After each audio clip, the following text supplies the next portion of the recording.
That's some creepy picture. I know, right? Yeah, Check it's them out. awful. Yeah, I'm glad I'm going to bed right after this. It's not nightmare fuel at all. Wait till you get the recap. Well, if the movie sucked, it'll be great. Yeah, that's what I'm hoping. Like legitimately though, after David's like reviews, I have regularly thought about going back and watching these movies. No, don't do it. Like I really have. Well, if we do, start with the fourth one. Yeah. Right. Right. Yeah, that's true. I was gonna ask, could you watch the fourth one alone, and would it matter if you didn't see the three before it? Probably. Wouldn't matter. I don't think it would. They don't tie together too terribly well. And they pretty much force feed you the stuff you need to know. I'll say, didn't the fourth one open with the ending of the second one? Wasn't that the whole thing? So like you get the information. Like it probably means more if you saw the other ones, but you get the information you need. Yeah, they give you everything you need. You can watch each one of these by themselves. I wouldn't. I say, but why would you? Why would you? They are more entertaining when you string the whole thing together. And now that there's a mythology and like all of this, he's selling it again. This is what I'm talking about. Yeah. This is why. You just need to like read audiobooks. That needs to be your profession, Right. and just sell it. But like shitty audiobooks. Yeah, like boring audiobooks. Yeah. Alex, I like how Just the Cliff Kaylee Notes looks like version. she's looking right at you. And she's incredibly disapproving as well. Yeah, which she's makes very sense. disapproving of it. She's like, Hilarious. fucker, get away from me. All right. Well, Who is behind you? Is it Sheldon? Yeah. Yeah. you would think so. Bernadette I like how you're Raj replacing the grabbed glue her of the ass show. and she wasn't expecting it. Well, ironically, he's not in his spot. That's why it's confusing. Yeah.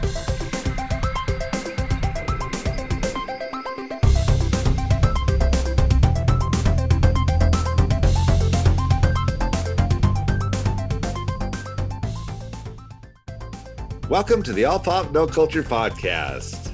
I'm your host, Opie, and I'm joined as always by Kevin, Hey. Alex, Hi. and David. Hello. Pete is not here again this week. Not sure if he quit the show again, if he had some vacation, some previous plans, who knows? He's the wild card, that's for sure. So if you're hoping to hear him, I apologize. You only get the remaining four. So if you're not familiar with this show, we are a pop culture centric podcast talking about movies and television.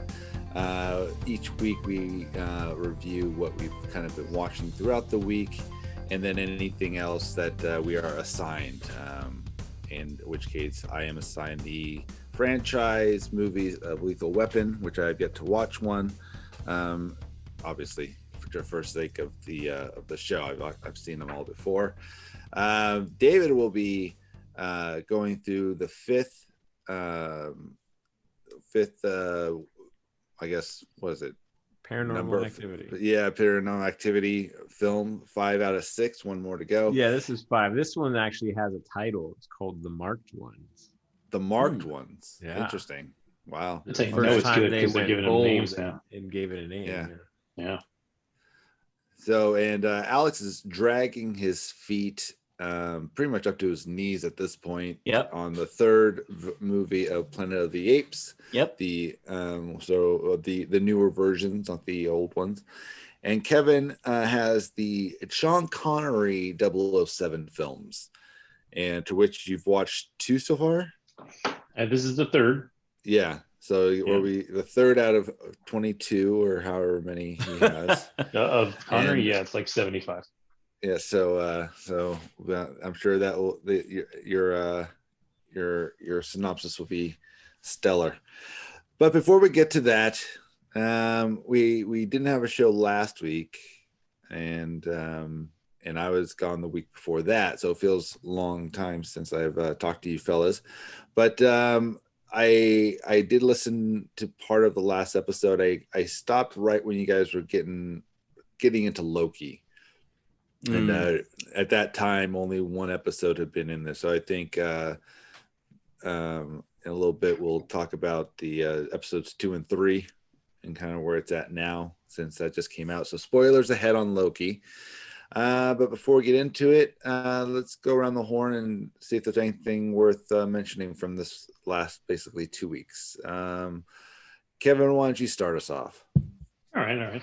So I finished my long saga of playing Assassin's Creed Valhalla. I don't need to talk about that. I talked about it a couple of times. Thank you. I was actually, that's one of the things listening to the last episode. I'm like, do we talk about this every week? Dude, because that game is fucking long. I got my next rental game was Spider-Man Miles Morales, which I beat in like 3 days. That was quick. Yeah, it's like a 6-hour game. Yeah, I can't believe it was expensive. I didn't pay for it. I rented it, but it wasn't full price. I think it was like 40 instead of 60. Still, it goes by pretty quick. It's a pretty game. It's well done. The acting is fantastic. Story's solid. It's got a nice, quick, solid story. I think the kid that plays Miles Morales, I think it's his first like big role. He was great. Yeah. But yeah, if you played the first one, it's definitely recommended. And then on to television. I watched Mythic Quest. We probably won't talk about that this week because two of you haven't finished the finale episode. So. Yeah, that's the only one I haven't seen, so I don't want to hear much about it. Yeah, I mean, you can get general impressions, like if you liked it or not, but. Well, and then I definitely liked it a lot. It will mark, I guess, kind of like last season. It will mark a pretty significant change in what they do going forward, assuming it gets to season 3. So I'm definitely looking forward to what everybody else thinks about it, and then what, by the time we talk about it, maybe we'll know if there's a season 3 coming. Today I started Mayor of Easttown, but I'm only like 1.5 started episodes. That? Yeah, I've been way behind on that, but I'm only 1.5 episodes in. It's super good though. Like it's just intense, That first episode sucks because you just know what's going to happen by the end of that episode. The whole time you're just like, fuck. And so that was like heartbreaking, but it was good. It was well done. Everything was well done, and she's fantastic so far.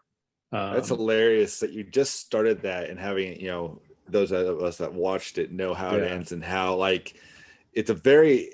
This show picks up from here. Like it starts off a little slow, and it gets into a gallop, and it just kind of keeps a nice steady pace to the end.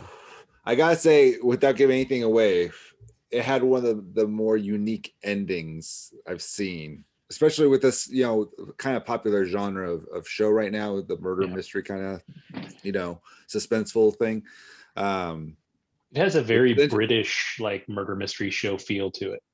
It did feel a little Broadchurchy. Or Top of the Lake, if you haven't seen that one, with the girl from Handmaid's Tale, Elizabeth Moss. Yeah. This gave me a little bit of the outsider feel too, only because of the everybody knowing everybody kind of feel. Yeah. So, but it's a solid show. So you'll enjoy it. Yeah, I've heard great things. I heard that right around the second to last episode, or maybe right before that, it feels like it actually ended, and then it didn't. There's a point in there where it seems like that could have been the end, but then some crazy shit happened. So that's all I know. I literally, for as long as it's been out, I have no idea what's going to happen. This would be a good show to binge talked watch. About it much. Yeah, we just kind of give our impressions, but it would be a good show to binge, and an easy one to binge.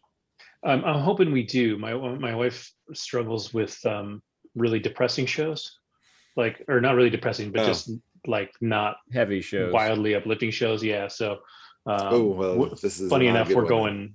Yeah, funny enough we're going between that and then back to AP Bio, because we haven't watched the old or this last season of AP Bio, which is on Peacock. So we just started that, and that was pretty fucking hilarious, actually. Is that good? I've always been concerned about jumping over to it. I've heard mixed things.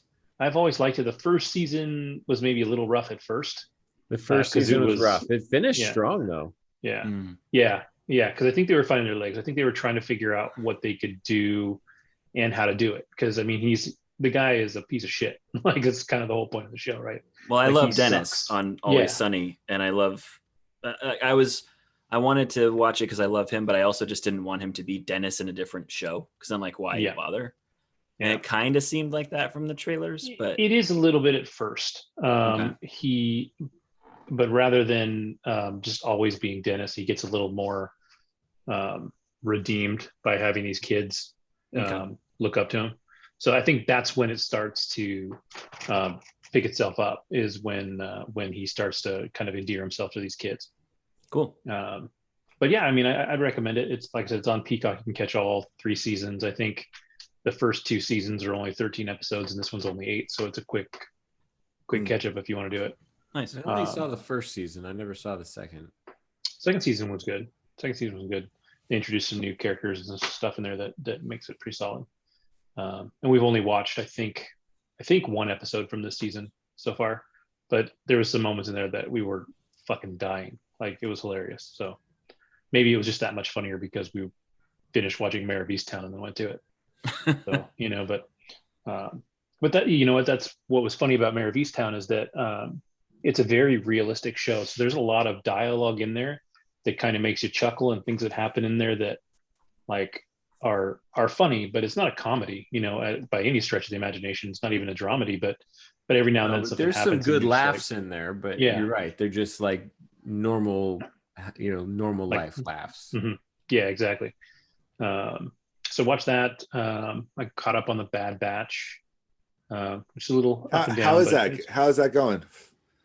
It's interesting. I kind of wish, having experienced the Clone Wars in that kind of Essentials Clone Wars way and skipping a bunch of stuff and only watching the most important stuff, I kind of wish the Bad Batch was only like 8 episodes, and maybe they cut some stuff out and condensed it, because it's a little slow in parts, but it's solid. I mean, I also have the advantage of watching it with my 10-year-old, who's a huge Star Wars fan.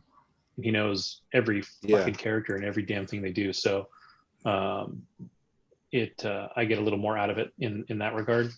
But it's fun. I mean, it's solid. And if you watched any of the Clone Wars, they keep bringing characters back from that. And then they have Ming-Na's character is in there from Mandalorian.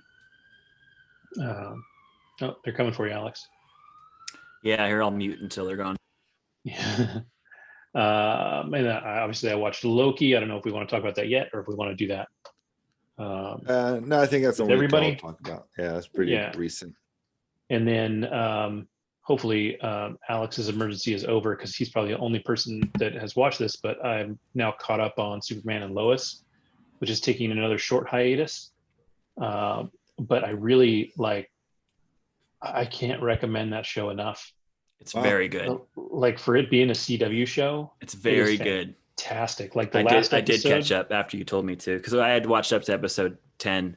Yeah. And then 11 dropped. And then there's a break now. Is that the case? Yeah, for like 2 or 3 weeks. I think it comes back like on the 11th or something like that. So it's how many episodes in the season? Let me look real quick. Like 15 or 16, isn't it? Or something? Yeah, like I think it's 16. But like, it definitely has like a mid-season finale feel to episode 10, and this is almost like episode 11 is almost like that streaming episode of Mythic Quest, kind of in between things, where you can tell that they're going to shift a little bit. Yeah. The 11th episode, well, the first episode of the whole show, in about like 5 minutes, it does like a quick montage of events of like basically Superman becoming Superman, meeting Lois, marrying Lois, and then having kids. And then the show picks up like when the kids are teenagers, but it's like this really quick, really condensed 5 minute, like, you don't need to know this, you know this kind of a thing. Yeah. Episode Superman's 11 been around for almost 100 years. So you know the story at this point. But episode 11 goes back and fleshes a lot of that out. I think like the first 30 minutes of the episode at least is basically like a flashback, like to all those events. And it's cool because they use the same footage they used in episode 1, but there's just more of it. So it's like, did they film all of this and just only use little bits, or did they go back? Like, you can't really tell. They did a really good job disguising like if it's new or not. But it's like honestly like the best Superman origin movie I've ever seen. Like that 30 minutes, it's so good. It's fantastic. And he, like, when they cast him, I wasn't sure. Like, I was like, I don't know about this guy. Like, Superman is, Henry Cavill. Superman is Christopher Reeve, right? Whatever. But this guy is the perfect Superman. Like, he's so good. He's perfect. It's hard to say because my love for Cavill, but he's same, perfect. same. Yeah. And I loved Brandon Routh as Superman too. I think he got a bad kind of an unfair shake with that movie and the way that things went down from that one. But like, there's a scene when he first, and I think they used this line in Smallville too, or they used it somewhere else.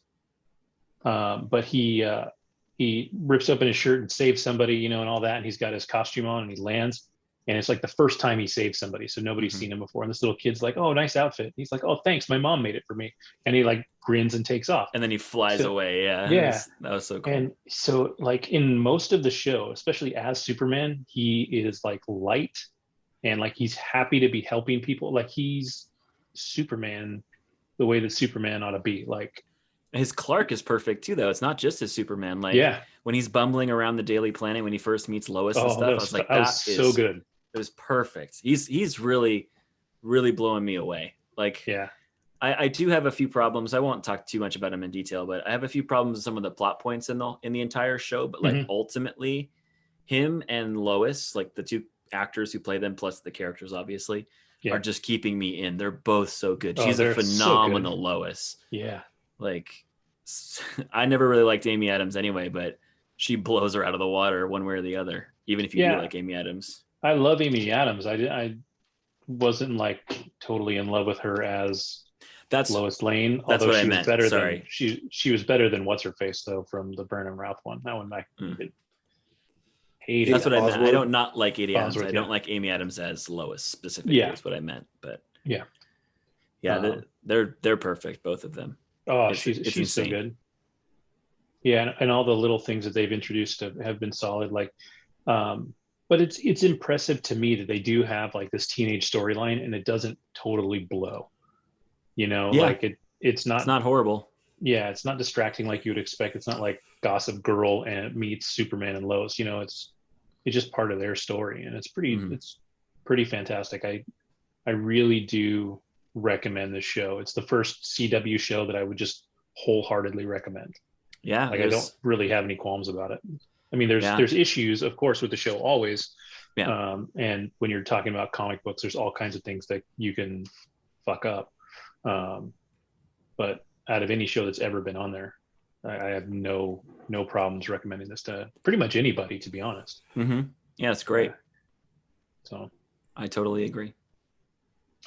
And then the last thing I watched, I'm about halfway through. There's this funky, I don't know if it's Swedish or what. There's a show on Netflix called Katla.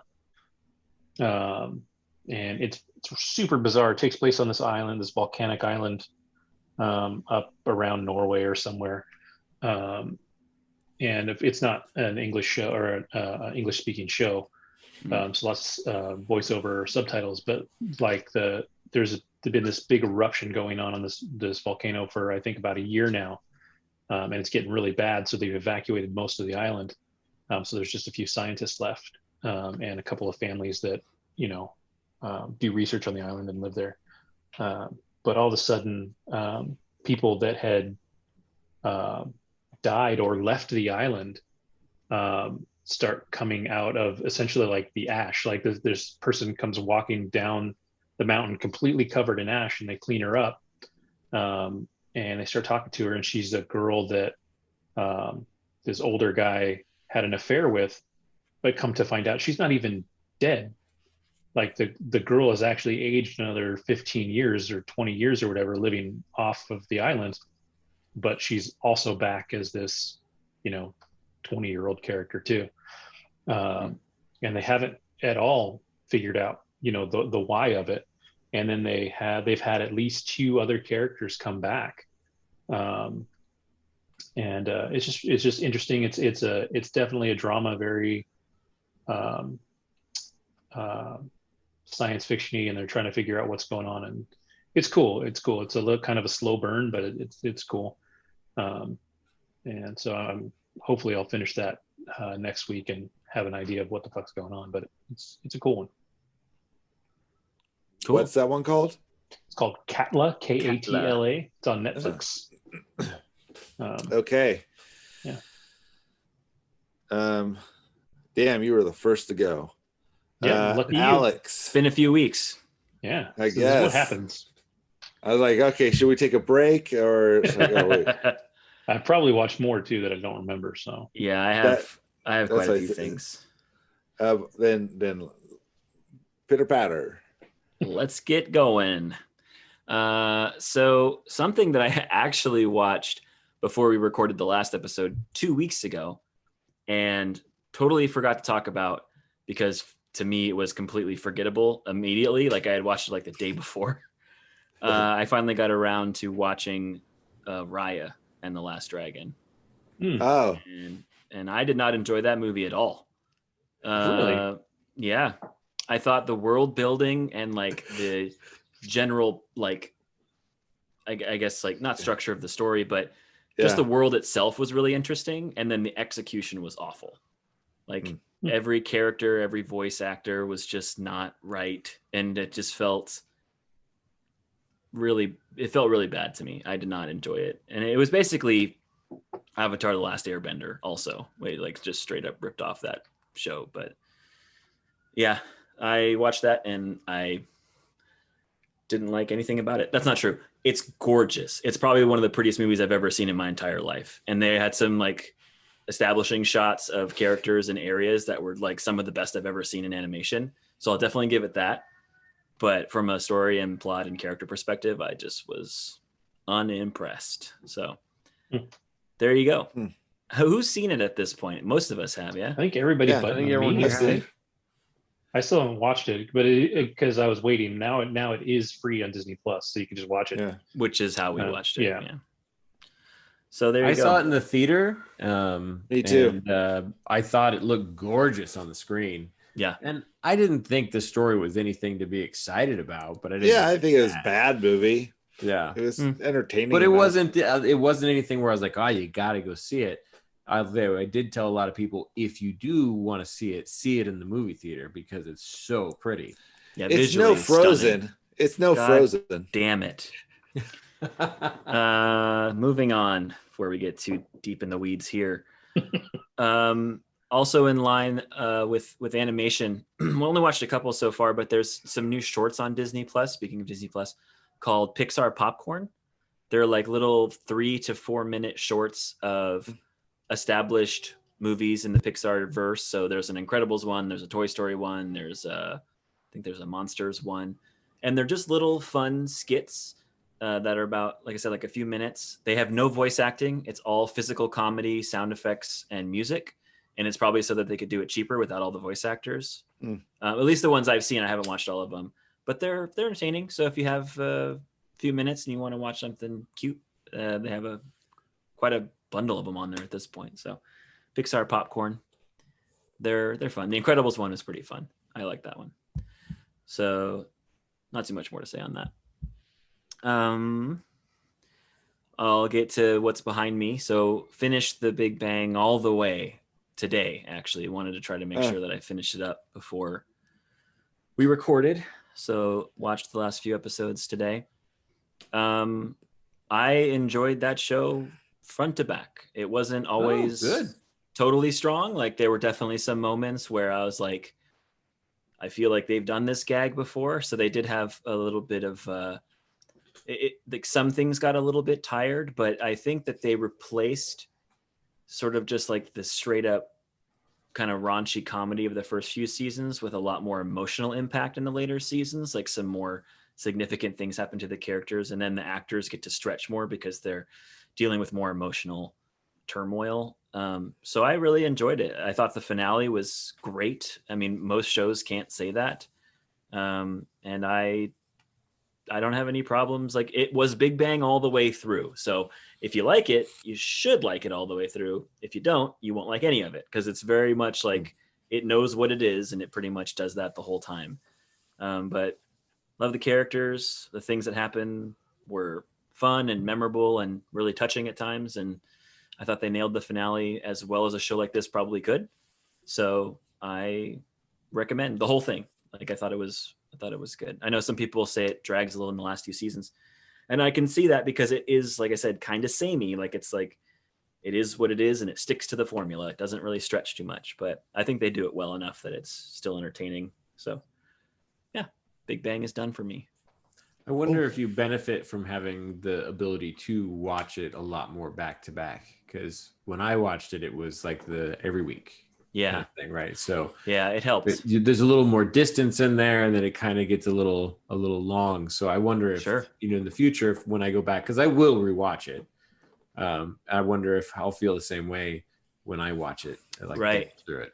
Yeah, like some shows, like we've talked about this before, some shows benefit from the week-long break, like a Lost, where you can think about and talk about what's happening. Or WandaVision. But other shows, it's just easier if you just like all the way through as quick as possible. And I definitely think this is probably one of those shows. It's just so easy to digest. It's like you almost have to do it that way. Like, and I feel like there were some things that happened that I was like, man, if I would have had to wait a week to see what happens next, I would be kind of pissed off. But in a good way, like I enjoyed it and I wanted more. So yeah, like there were just some things that happened in some of the finales, especially where it was like they were gonna leave it there, and then we just watched the next one, so it didn't matter. But I enjoyed it. I liked it a lot. Yeah, I'm looking forward to the show maturing just a little bit, because in the early seasons, like you said, everything is innuendo and it's a sex jokes and I mean it's funny. Like I get the point of it, but it's also already in the 3rd season, I think, is where we are, just a little old. And I'm watching it with my kids, so there's a bunch of stuff that they're just like, and I'm like, yeah, that must be awkward. Well, it's a little funny actually to watch them get a little uncomfortable. Yeah, parenting 101. Yep. They gotta learn sometime. Hey, that's true. Yeah. But yeah, for sure, like especially characters like Howard, who's just everything out of his mouth is something about girls or boning or boobs or something. But like once he meets Bernadette and they get married, that definitely chills out quite a bit. All the characters have really nice arcs too. Like they all mature in different ways, and it doesn't end up like a fairy tale for all of them necessarily. Like no one ends up bad, but like there's a few people who are just kind of still are there, and it's just like, oh, that's fine. Like it doesn't need to. It's unrealistic for everyone to succeed and achieve all their goals like right at the same time. So I really enjoyed it. I'm actually looking forward to like finding some behind the scenes stuff now that I'm done. Like some of the, they always have like the final episode specials or something. So probably go find that. Another thing I watched that I won't spend almost any time on, because we've already talked about it quite a bit. And I'm not sure why I did this. I went and I watched Army of the Dead. Yes. Oh yeah, I did too. Did you? There's one of the things you forgot. There you go. Yeah. I have a list, which is the only reason I didn't forget, because if it wasn't written right here, I would not remember that I watched this movie. Yeah. Here's the thing. It has been panned and just shit on so much since it came out that I think I went in with really low expectations. Mm-hmm. And it's not a good movie, but I definitely had fun watching certain parts of it. Right. Like it's just like some of the characters were cool. Some of the action was fun. To those movies for. Yeah. And that's, I mean, even the first trailer, that's kind of all I expected, to be realistic. Oh yeah. If you watch the trailer, you have to understand that it's preposterous. Like there's just like, there's no way that it is. And like, it's not The Walking Dead. It's not grounded in any kind of realism. Yeah. There's go ahead, Opie. I was going to say, I just remember whoever saw it first and talked about it on. I think it was David. I think I went and watched the trailer like after we were done recording just to see, and I was like, "Gee, yeah, there's no way I would watch this movie, willingly." I'm telling you, I've said this from the beginning. It's so close to being a good movie. There's just a couple of decisions that they made that you're just like, why? Like starting it. There are definitely some parts that you're like, what the fuck? But then there are some other parts you're like, that was really cool. Like there was, there was good shit in there. I have clarification now on what you meant by the zombie apocalypse was started by Roadhead. I thought you meant like some chick was a zombie and sucked some dude off, but they just got into a car accident with like a a military convoy carrying dangerous whatever. There's a lot of meta shit in that movie because I saw things when I was watching it that I was like, did I just see that? And then I went and just did some research online. Like, there's like aliens in that movie. There's cyborgs in that movie. Like, they don't really talk about it, but they're there if you look. Like, and I'm just like, this is so fucking wacky, dude. Like, but it has fun. And he wants to do more of them. Oh yeah, I know. I mean, he's it's like very clear from the end of that film. Yeah, he's trying to build a world essentially. But yeah, it had some cool moments, some cool characters, some cool deaths, and then some of that on the not cool side. So that it's very Snyder. Very Snyder. So. I did love the one chick who had like no zombie killing experience. And then of course she's like the first one who's like singled out to fight. Oh yeah. And she fucking kicks That ass. was the coolest action And scene in the movie. Fighting her way through and you're thinking there's no way she's going to survive. Like you've written her off as a character and then she keeps popping up and you're like, holy shit, she's going to make it. No. Yeah. Yeah, but I loved it. They strung you along for so long, and you actually cared about that character. Yeah, for no reason. She didn't have a great backstory. No, she was like a monster. She was one of the people who you already didn't care about. Yeah, he was their friend. Like that was her backstory. It was like, why are you here? It's Barb from Stranger Things. Hey, cat. Right, like, that everybody loves. Even like one step beyond Barb. Like if Barb brought her little sister, like that's dude. But that scene was badass, where she just wouldn't go down. Yeah, that was like one of my. I was like, if this, because that's like the first major action scene. I was like, if this is the path this movie's taken, I'm fucking here for this. Like, this is cool. It doesn't always succeed the way that one did, but there were some other cool ones for sure. But anyways, just some crazy not convinced. Shit that you're not just convinced. like, oh, it's not good. I mean, I specifically started with that. It's not a good movie, but it's fun sometimes. Like, it has fun moments. Okay. So, and then the last thing that I watched was, and I was always a little hesitant because I love The Next Generation so much, but we bought and watched Picard, which we had not seen before. Oh, what did you think of that? Has anyone else here seen it? I mean, have. I know some people haven't for sure, but so you have. Yeah. Once I got over the fact that I wasn't watching TNG the sequel, I actually really enjoyed it. Yeah. It's super different, but it's really, really cool in its own way. Like I thought it was a really fun show. And I like how they used events like, time for nerdiness, like in the new Star Trek movies that J.J. Abrams made. Strap in. Yeah. Strap in, everybody. We're about to get fucking crazy. Engage warp engines. But yeah, here we go. The new J.J. Abrams movies basically created an alternate timeline in Star Trek. So what's happening there is not like the same as what happened to Kirk and his original crew. So there's like two timelines at this point.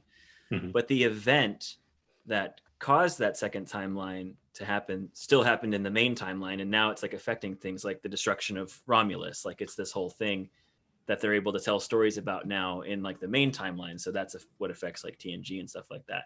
Yeah. And I thought that was like a really cool leaping off point for this show, like to show that that is a major event that happened in this universe, and to kind of like talk about the aftermath of all of that. So I really liked it. Patrick Stewart, he's getting up there. He's a little slow with his delivery from time to time. He's not so spry. Yeah, he didn't have his commanding Picard presence all the time. He had some moments for sure. But I liked all the new characters. It was super, super cool to see a lot like that. So many old classic Trek characters show up at different spots. And I'm really excited for season 2. Have you seen the teaser? I have, yeah. I know who's coming. Hell yeah. And I'm fucking pumped for it. So hell yeah. But I love that new ship too, the one that the dude's the captain of. Yeah, something about that ship is pretty cool to me. It has a very like Firefly feel to it. Sort of, yeah. In the sense that he's kind of not really Starfleet anymore, but he still remembers all of his protocol and takes care of his ship really well. It reminds me of like Mal. Like as a sci-fi fan, what I really dig about it is that it's not that dark ship sci-fi that you get on so many shows, even Dark Matter, which I love. Yeah. Like the sets are always really dark. Yeah. And I actually, I think I've told you before, but I follow the creator of Dark Matter on Twitter, and he's very, very responsive. So I asked one time, with shows like that, is it a budget thing because that makes like the trying to hide the so stuff. dark? Yeah. Or is it a mood thing? And he's like, no, it's 100% a mood thing. So the ship being as like bright and vibrant as it is on Picard that's the tone they're setting. Well, that's the Star Trek ship tone in general. Like every ship true. has been pretty well lit for the most part, except for the bad guy ships because they got to be moody. Right. But I will say, dude, the production values on this show are astronomical. Like I was like, this is a movie. Like holy fuck, it looks so good. All of the effects, like the camera work, the cinematography, I was like, this is insane, dude. They put so much money into this, and it shows like in a really good they way. legitimately spared no expense on that show. Yeah, it's fucking awesome. Like, and I really enjoyed it. I'm super looking forward to season 2. It was different, but I was able to get around that and still really enjoy myself. Did you watch Discovery? No, we haven't done that yet because we don't have CBS All Access. Yeah. I had to buy it on Amazon to even watch Picard. So, but I do want to get around to Discovery eventually. I'll probably wait till like it's all out and buy like a bundle or something. But yeah, Picard's awesome. Yeah. So, and then a random smattering of video games and YouTube clips as always. So we won't talk about that because this show's already 100 hours long. So yeah, like Jesus. Yeah. No, we're fine. Kat, are you serious right now, dude? You're so fucking loud. Do you hear her? Yep. Yeah, yeah. The whole time. All right, go away. What did she watch? Yeah, I'm gonna kick her out. Yeah, she's trying to remind him. Oh wait, don't forget this. You're watching this too. You watched The Cat from Outer Space. The Cat from Out. Jesus, there's a pull. I know. I loved that movie when I was a kid. Anyone want a cat? No, I have 3 already. I'm trying to get rid of as well. I just leave the door open, but fuckers don't go outside. I know, same here. All right, David. How about you, sir? Anything that you would recommend? Well, no. I mean, if that's the criteria, no. Oh no! I guess. Strap in, boys. I'll start. We went and saw the Hitman's Wife's Bodyguard. Oh, why? Did you not see the first one or the trailer? I love the first one. It's totally stupid. What? It's a totally dumb action film. I love that kind of action film. I'll give that. That's the same reason I want to watch Free Guy. It's just bad. Like, it just looks stupid, but. I'm totally in for Free Guy. I'm in for Free Guy. I'm willing to give it a chance. Well, Free Guys has a video game twist, so that gets me. But Hitman's Bodyguard was good. Did you see it? Yes, it was garbage. It was fun. It was stupid. It was so stupid. I thought it was fun. And my buddy Sonny, he also thinks it's fun. So we went and saw it. He lives in Phoenix. So he saw it there, I saw it here, and then we chatted about it afterwards. And sadly, both of us thought that the movie was a total pile of shit. The second one. Not good. It's really trailer alone told me enough about that movie. Yeah. It had potential. I mean, if you liked the first one, they had room to do stuff with those characters in the second film. And they just chose to not do that. The writing in the film is just god awful. And the CG, you're describing the first one. Terrible. Well, okay. So if you thought the writing in the first one was god awful, then the writing in the second one is like 1,000 times worse. Maybe the second one is actually really good. Maybe I'll watch it. Yeah, you're gonna come back and you'll be like, it was brilliant. I thought it was great. Yeah. I love the way they emasculated Ryan Reynolds the entire time. I thought that was fantastic. The Schindler's List of our time. That's right. So that movie was not good, and I don't recommend anybody see it. I paid $5 for it and saw it on a Tuesday, and that was too much money. So sure, yeah, we'll go with that. I had on my list, I also have a list. It says Mythic Quest Season 1, but I have also finished Mythic Quest Season 2. So I will just give my review. I was kind of harsh on the show in the beginning, and the show was fantastic. Good. So I think for me, it took a little while to warm up, a little like, and 2 episodes after the flashback episode or like the standalone episode in the first season, the characters really kind of found their stride for me. Joe became less like complete psychopath, and you started to understand her character. Yeah. And I love the way that they've taken her all the way through. She's been fantastic, and I've enjoyed her journey. I think, because you've always kind of said that Always Sunny doesn't really click with you. And I feel like this show leaned into that style of comedy more at the very beginning and has kind of worked its way into its own thing, especially I haven't finished the last episode of season 2, but I've seen everything else. Like, it really does feel like its own entity instead of just like the show from the guy who makes Always Sunny's other show. Like that's kind of what it felt like at the beginning. And it definitely, I love Always Sunny, so I've always liked it, but it definitely has like evolved into its own creature at this point, which I've liked it the whole time as well. And everything from that point on has been absolutely fantastic. I've loved all the characters. Well, I mean, I don't love all the characters, but you love to hate all the characters. Yeah. CW's journey has been really interesting. I detest him as a character. Like, he is just the worst. Yeah, for sure. Makes me laugh though. But it makes you laugh. Yeah. It was really cool to see that he was indeed the fraud you always thought him to be. Mm-hmm. I loved that. I love how they don't specifically say that he basically just took that guy's notes and turned it into the story. They don't specifically say it, but like those looks that they're having, it's just obvious. like, the way that they did that was fucking brilliant. I was like, oh my God, dude. So, and it was a great casting. Like that. It was so good. Big Head killed it. Head, yeah. He's Big Head he was so good. In fact, I thought after that episode, I looked at CW in a totally different way. Mm-hmm. Yeah, well, then he has that next episode where he grows, like now, like he has a little bit more of a growth, like current CW. I thought both those episodes really complemented each other very, very well. It was a good set of episodes. So, I will hold off saying anything about the season finale. Obviously, Thank you. You guys haven't seen it yet. But I will just say that I enjoyed it. I thought it was a good, solid season finale. For what it is, and they left themselves room to do some really cool stuff with a season 3. So I'm excited. I hope they get it. I mean, I don't see why they wouldn't. Season 2 was really damn good. I feel like the show's gotten more popular too as time has gone on. I see more about it out there in the world.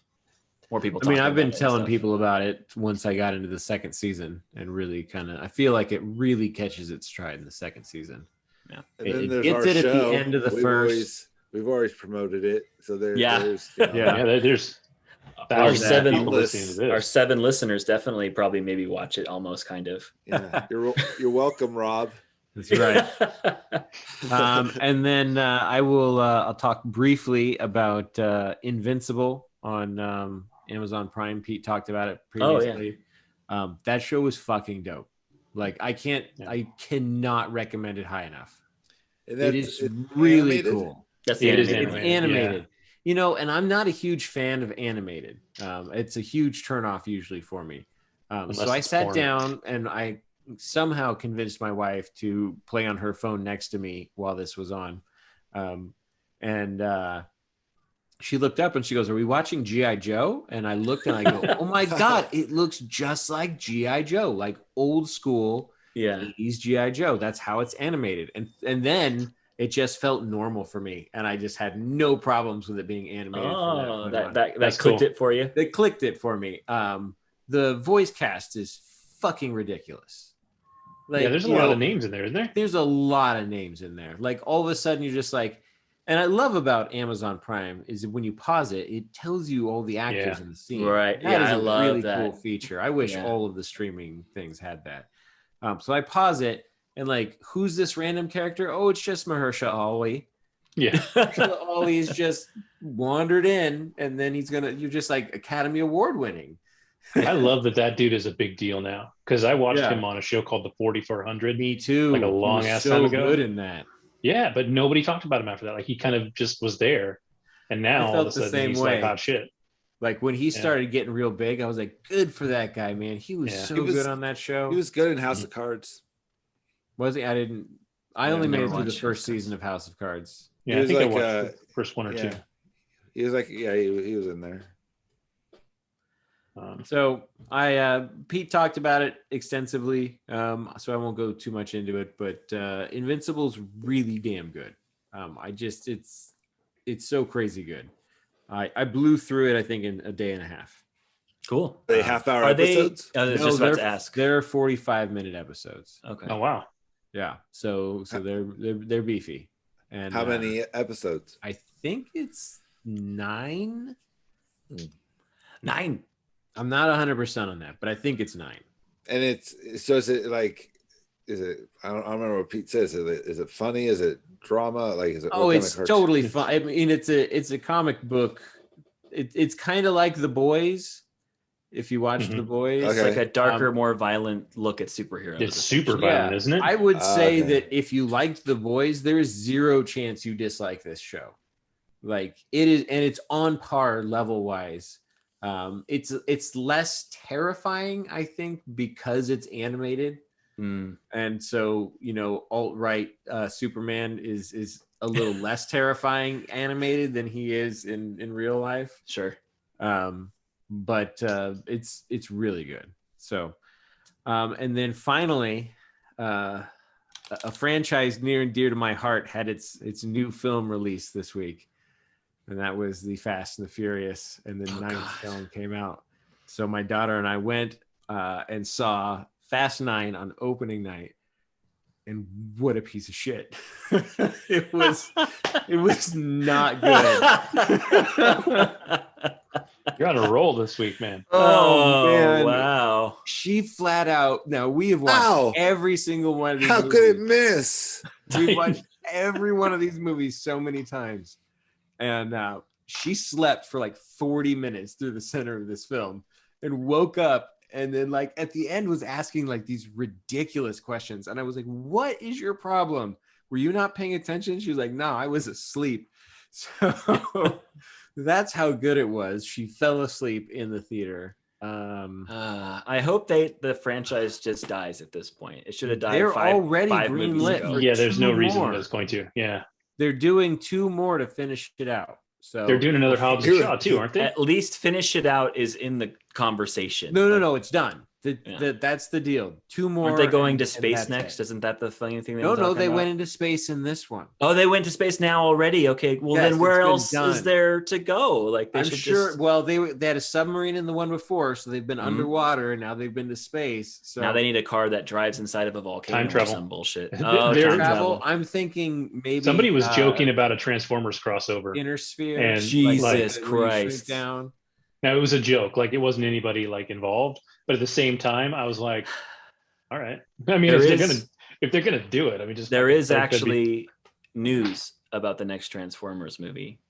That is there is. What was it? It's legitimate news too. That I'm not excited, but I am excited because they're finally going to bring over Beast Wars. Beast Wars. That's right. Into like canon Transformers shit. Is Michael Bay still in charge of this shit? Probably, which is why it's going to be a shit show. And I'm sure Marky I don't Mark think he actually is. He may be like backing it, but he's not directing anymore.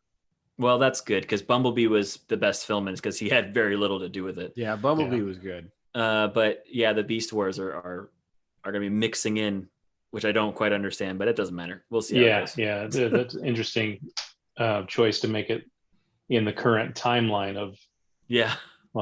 I'm like, oh, all right. I feel like this conversation is derailed soundly. Well, you can tell by Opie's face that it has. I will finish up with the Fast and the Furious 9. It was not good. Even if you like the other ones, this one's still not good. I'm sure. What if you didn't like the other ones? If you didn't like the other ones, you'll really. Then what the fuck are you hanging on to 9 of them for? Why would you? All right, for the 9th installment. All right, Vin Diesel, I'm giving you one more chance. The Chronicles of Riddick sequel is disappointing. This is the last one. This is it. You bring me back with Guardians, but come on, man. Have any of you guys seen all of the Fast and the Furious movies? I have not seen a single frame. No, I've seen the first one, which was fine back in the day. I liked the first one. It was fine. It was a decent like racing Dear movie. God, I hope one of you gets the series. So that you And then I think man. I started watching the second Friday one. the 13th. I swear to God, I would rather get. Don't you have like a So thing where you can great like for take a Opie. franchise or something? Or what's your Opie reward? has when he can steal it from someone else. He has but to steal it. Okay. Yeah, but if he spins Fast and the Furious, it's all his baby. Yeah. Oh, Okay. God. Tonight is the night I start praying. Yeah, I know, right? I'm in. So yeah, that rounds out. Other than my movie and Loki, I am one episode behind on Bad Batch. I think Kevin nailed the review. I would say the same thing. There's a lot of fluff in there. Not a lot, but there's some stuff in there that you're just like, oh guys, come on, move past this. This is not worth watching. Like the third episode for me was unwatchably slow. And there was nothing to it, and nothing that happened in it has ever been brought back and been useful. So it's okay. I've been watching it. Some parts have been really good, other parts have been really bad, and then some parts have been meh. So it's Clone Wars. It really is, yeah. So that tracks. Yeah. That's it. That's my review on that. All right, Opie, tell us all the things that you watched on an airplane. Oh my God. I haven't watched a lot of TV when I was away. So basically, I did watch the Kaminsky Method. I don't think I mentioned it. You know, I think it's their third season on Netflix. Michael Douglas is, yeah.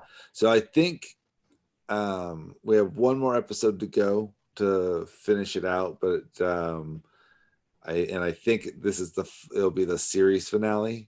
So just 3 seasons. This season's been pretty good. It's been interesting. The show itself is pretty good, and it's entertaining. Just moving through that, and then we started on Apple TV Plus the show with what's her face? The show's called Physical. Roseburn. Yeah, Roseburn. She plays just a housewife that is finds herself in aerobics and starts to build this empire or something like that. So we just watched the first episode tonight, actually, and it's so far it's good. It's pretty funny. It's set in like 1981, and it's primarily the year that it starts off telling its story. And so not much to tell from it. I think there's only 4 episodes out right now. So next week I'll probably have more to tell on that. And so the only other stuff other than trying to finish up Friends is The Handmaid's Tale.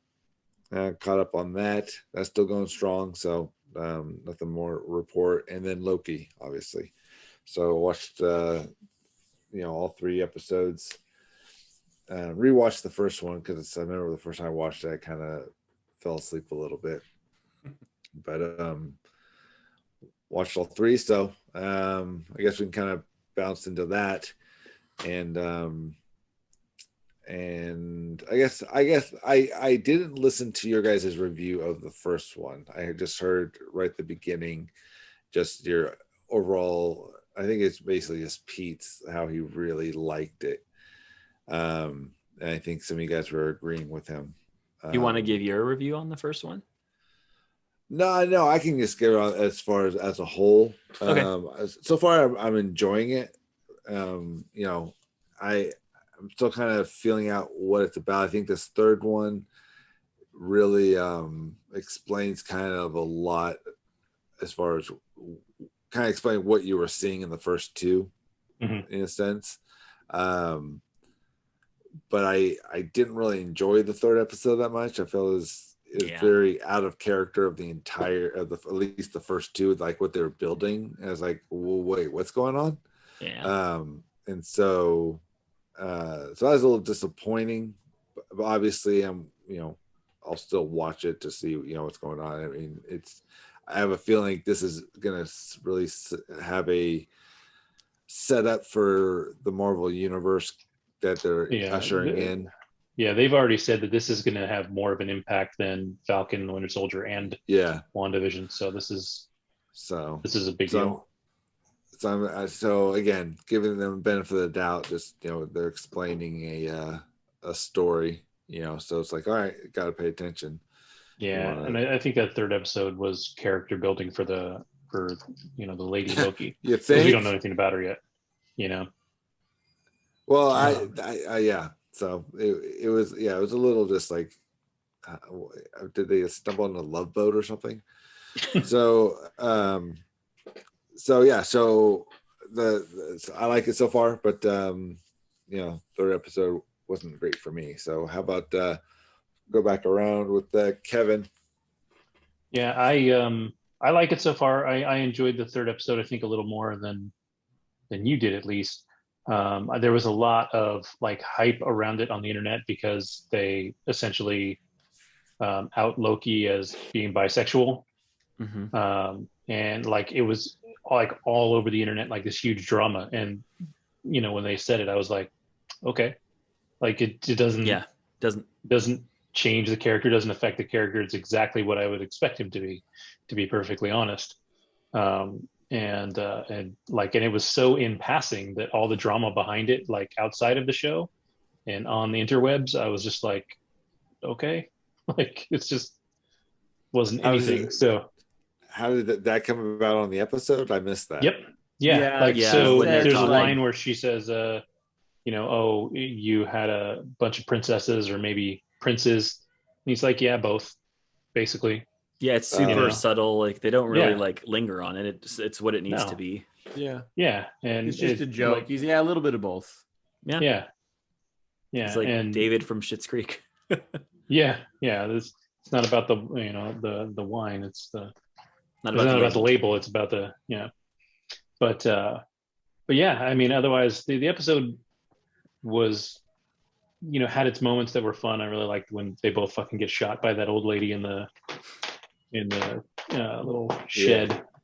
And the ending is interesting. Like I sure want to know what the fuck's gonna happen next. Watch that just be it. They're dead now. This is the end of the show.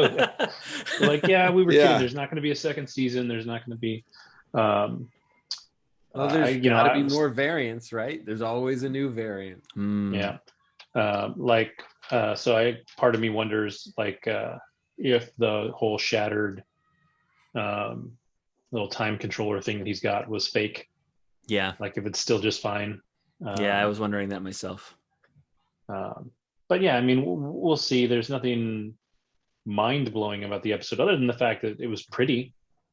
Like the effects were pretty and all that, and then the whole everything going down at the end was pretty wild. But yeah, we'll see. Okay. Yeah. Nice. Alex, anything else you'd like to add?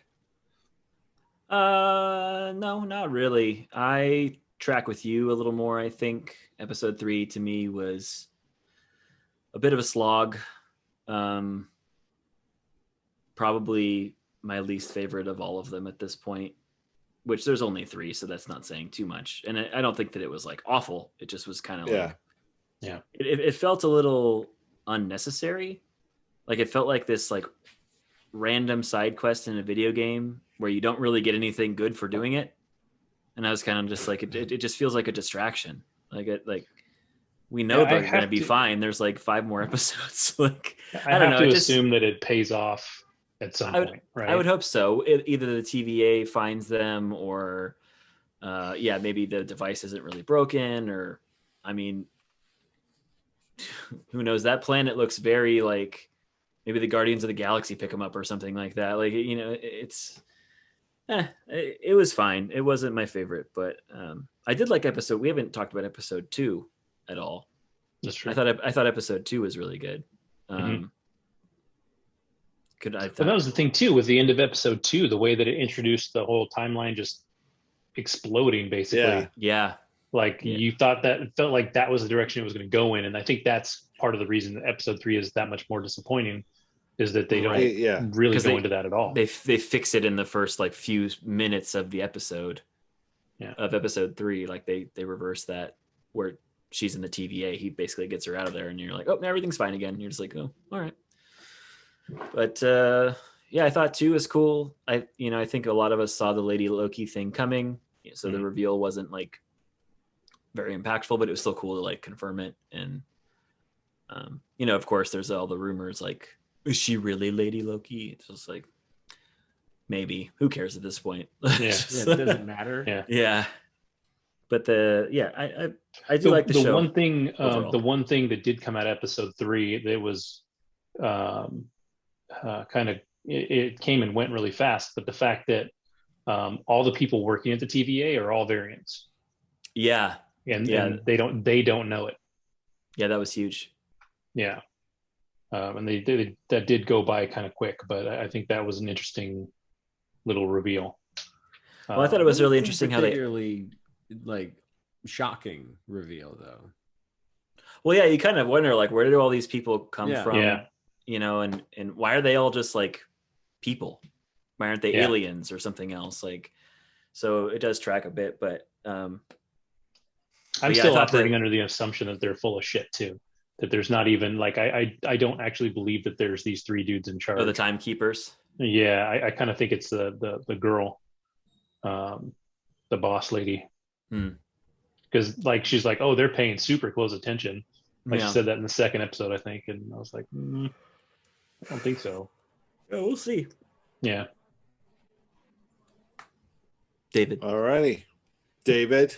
I think I'm pretty much right in line with Alex. I thought episode 2 was really very good, and I was excited to come and talk about it last week. And then I had like the flu or something. And then we got to episode 3, and my daughter and I were both like, "What just happened?" It just really felt like I think it sounded exactly like Alex described. It felt like a side quest that paid off not at all. And it was like Rose and Finn's story from The Last Jedi. Yeah, and exactly. I'm 100% on board with that as well. And then it just like, that they're going to resolve it within the first minute in the 4th episode, right? Whatever. Right. This cliffhanger. We all know they're not going to die. So for me, it's a shit ending as well. Like, you're just like, okay, whatever.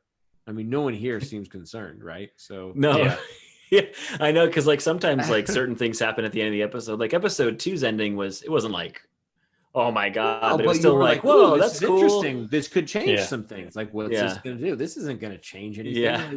Episode 3 ended, and Sam and I just kind of looked at each other, we're like, all right. Like, it's just like, okay. It's almost like episode 4 is going to be everything that's happening with Owen Wilson and those characters during the same time. I hope not. And then they open up some portal and just grab them off that planet real quick or some shit. Well, they were saying, I saw somewhere someone was saying, now that they've established that all of the employees are variants, that means there could be multiple of the employees, right? So there could, in theory, be multiple Owen Wilsons. Mobius. Yeah. Well, oh god, can you imagine just going, wow. Wow. Well, because at one point, like, he comes in and he's meeting with the boss lady, and she says something about like something he likes or doesn't like. It's a detail that I don't remember. And he goes, really? That doesn't sound like me. And you're thinking, so that was one of the reasons someone was like, there might be another one of him running around. If they had 2 of them, like, and they find out that they exist and they look at each other and both go, wow, at the same time, best show ever made. Like, that's all it takes for me. That's all I need that's all you need is a synchronous wow from Owen Wilson and another Owen Wilson. I'm in for it if it happens. That's what the multiverse is all about. Yeah. It's just 2 Owen Wilsons. Why not? Yeah, the multiverse being put to good use. All right. Well, so so hopefully the episode 4 picks it up a little bit, or does something. Does anything at all? No. Does anything? Gosh. Well, I had picked up a BuzzFeed article had it sparked my interest a little while ago, and I was going to bring onto the show in case we needed filler. However, it doesn't appear that we do tonight. But if there is time later, or if another time, just as a reminder, this article I have is called 29 Movie Opinions That Are Pretty Unpopular. And then even though some of them shouldn't be. And so I read it before, and some of them, it's like, okay, I get, yeah, I didn't know that was a popular opinion or unpopular, but some are just fucking like insulting. That sounds fun. Yeah. So why don't we go through, because we got 2 reviews of our franchises. Yeah. May not get to it this week. Yeah. I don't know. My review will go quick. I can tell you that. It sucked. Next. Yeah. So why don't we start with you? Yeah, because I figure it would be at least, I've seen this one and it's a bit slow. Which one is this? This is Goldfinger. Oh, that's a movie that's kind of a thing that people like. It's a classic. That's the one that a lot of them reference. When it came out, it was the biggest James Bond movie. Like, it made a buttload of money. It was the first blockbuster James Bond movie. Okay. Goldfinger. Yeah, it's a fucking weird James Bond movie because it's not really a spy movie. So, like, it opens up and there's this fat guy playing cards, and Bond essentially finds out that he's cheating at cards. And of course, he's being fed information playing cards by this woman who Bond immediately goes up and catches and then molests in her room.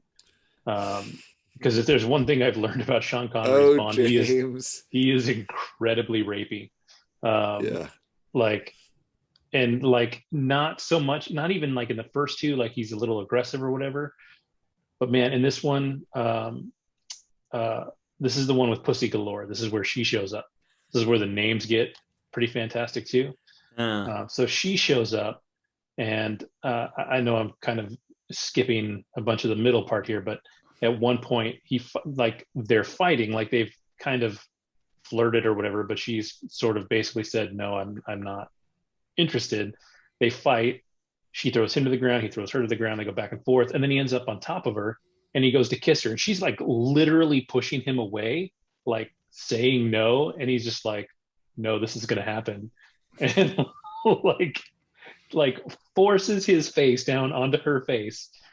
And then the next scene is them, afterwards in the afterglow, and you're just like, fuck, dude, that scene could not happen right now. Like, your hero could not be that just sexually aggressive. Like I watched it and I was like, damn, dude, the 60s were a different time. Like, you're just like, I like you. She's like, no, but you're like, nah, it's okay. I still like you. Okay. But I like you. I like you. Yeah. So bad news for you is I have the dick. So what are you gonna do? And a license to kill. I mean, let's be fair. So. All he has is a license true. to rape. Yeah, he's got a license to just bang. He's like, look, we can play fuck, marry, kill. You're all 3 options. You pick. Which he ends up with Pussy Galore in the end too, which is really great. So sure. I mean, she's got galore, so yeah. Stockholm Syndrome's powerful. It is very, but yeah. So I mean, the movie's weird because it's not really a spy movie. Like MI6 is in it for like a couple of minutes, long enough to give him some equipment that's pretty dope. Like, it's his first Aston Martin. Yeah. Opie's under attack. I saw that. Yeah. It's like the birds over there for him or something. Yeah. So he goes through all this shit, and then he finds out that this guy is like some creepy, slimy criminal motherfucker. And then he goes over to the U.S. and they think he's bringing over some kind of super weapon.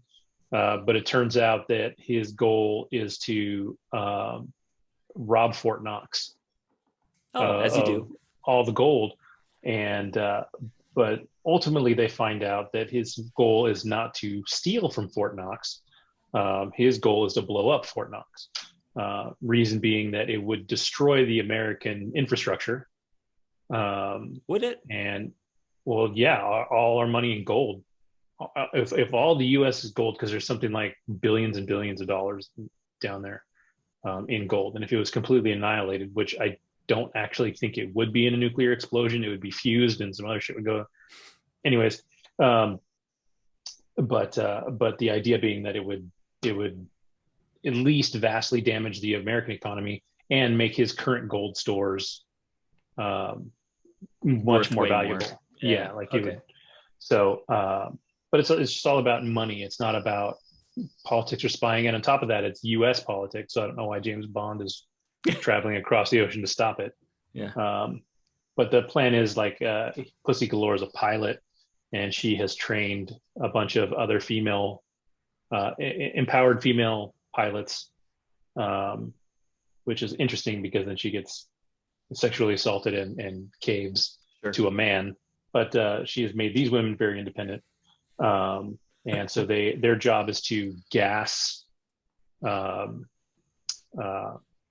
everybody around Fort Knox. So when they go in to make their little attack on Fort Knox, everybody's dead. And Goldfinger's army is a bunch of like, I think they're Koreans. I don't know what is happening at Opie's house, but it is going sideways fast. Yeah, he's got like fucking air dinosaurs or some shit over there. Yeah, look like you're fighting Godzilla. But I don't know what it is. But of course, Pussy Galore being on Goldfinger's side the whole time. Once James Bond, taps that, she decides that she's on his side, and helps him get a message out that this is happening. So she essentially renders the gas inert. So all the U.S. military pretends like they're knocked out. And then once Goldfinger is in, they all wake up and fight the Korean army that White Goldfinger has, and then they ultimately win. And then as they're escaping on a plane, they have to jump out, and then the scene ends with a helicopter going overhead, and Pussy Galore goes to wave it down so they can get rescued, and he's like, "Nah, bitch," and then he covers her with the parachute, and then they have to do it again because she doesn't have any free. She's like, "Please get me away from him." He's like, "Come on over." Jesus so Christ, bad, that's rapier than Blade Runner. Dude, it's all kinds of bad. At least Blade Runner is robots, or at least semi-robots. Like if you're gonna rape something, at least have it be a robot. Sure. I don't know. I don't know what the protocol is. I just know that if you're James Bond, it doesn't matter. That's true. But yeah, that's it. I'm really excited for Thunderball. That's what's next. So I'm on a roll. How many more now. do you have? I think 3 more. I feel like they just I've done 3. I think there's 6. So you're halfway through. Took a dictionary and like flipped pages and then put a finger put 2 down, words together, and then that's the first word, like gold. Flip, finger. We'll figure something out later. Thunder, ball, moon, raker. It's just like Jesus Christ. Yeah. That's it. Obviously, go watch this movie. It's fantastic. Highly recommend. 10 out of 10. And now it's David's turn. Yep. Paranormal Activity 5. Yeah. So it's been a little while, so I will probably be referring to my notes every now and then. So if you see me like just quietly looking down, We'll just assume you're looking at your wiener. That's right. Mm-hmm. I've so He's like, I can't help that. Yeah. He's like, well, it's so distracting. What I've written on, that's my papyrus. All right. So this one is called The Marked Ones. And in this one, it basically just starts off with no ties at all to the previous films, which is very strange because usually there's some sort of flashback or tie back in some way. It just starts. And it starts with a graduation ceremony from high school in, I think it's Oxnard, California. And that's not far from me. They're shooting a little video of it, and it starts with Oscar, who is the valedictorian, and he's talking, he's doing his thing, and then afterwards the graduates come over, and you learn who the main characters are. And the main characters are Jesse, who just graduated, his best friend Hector, and Marisol, who is someone's cousin. I'm not sure if she is Hector's cousin or Jesse's cousin or both of their cousins. It's unclear to me, but she is someone's cousin. So that is important. So basically they have their graduation and then they go back to a huge party. And you can see that they've got a big community. So like the whole apartment complex knows each other. They're all friends. They're all, Latino. They come down and they have a huge party. And everyone Wait, did you watch In the Heights? Is that what this is? It does feel a little bit like it, but on the other coast. And in this party, we're introduced to a couple more characters. There is the creepy lady who lives, I think her name is Anna. Oh, I just remembered that. That's brilliant. I was totally blanking on her name. Anyways, Anna. You were so proud. I know. It seems much cooler for you than it is for everybody else. We're like, honey, I totally pulled the name out of my ass. It's Anna. Anna. Yeah. I know. Anna. How could I not remember Anna? I know it's basic. It's 3 letters. That's the way hers is spelled, anyways. And she lives on the bottom floor of the complex, and she is crazy old witch. They refer to her as a bruja. She's makes a couple of different scenes throughout the party, and then eventually she disappears. And so the 3 main characters, they head back up to Jesse's room, and he just happens to be right above her and can hear weird shit happening in her apartment all the time. So they take a GoPro and they tie a string to it and they drop it down through the ventilation shaft, and they like spy into her apartment with this GoPro. And the GoPro is linked to Hector's phone, so they can see. So this is a modern movie. This is very Connery Bond right now. Yeah, very invasive. And it pops down onto a naked ritual of some sort. And so this is the first nudity that has been seen in the Paranormal Activity. And this is the first one I'm going to watch. Yeah. Exactly. Yeah, I was going to say. And waiting for if those we're being words, honest, there is an exceptionally attractive naked woman. Like they figure if they're going to start, real strong. Hey, go big or go home.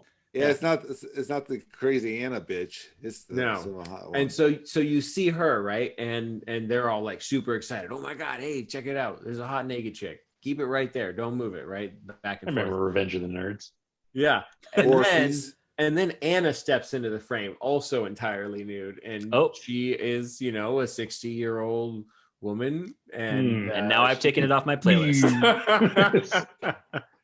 And so, of course, now the teenage boys are disgusted, and they're making all kinds of noise to the point where they get heard, and so they have to pull it back up real quickly and hide. So then, to distract themselves from being caught, they go out to set fireworks off outside. And while they're setting fireworks off, Oscar, the valedictorian from the opening scene, comes charging out of nowhere, like runs right through their fireworks and runs off, and everyone's like, what the fuck, Oscar, what's going on? And then a few minutes later you hear sirens and whatnot, and it's discovered that Anna is dead and that Oscar killed her and then ran away.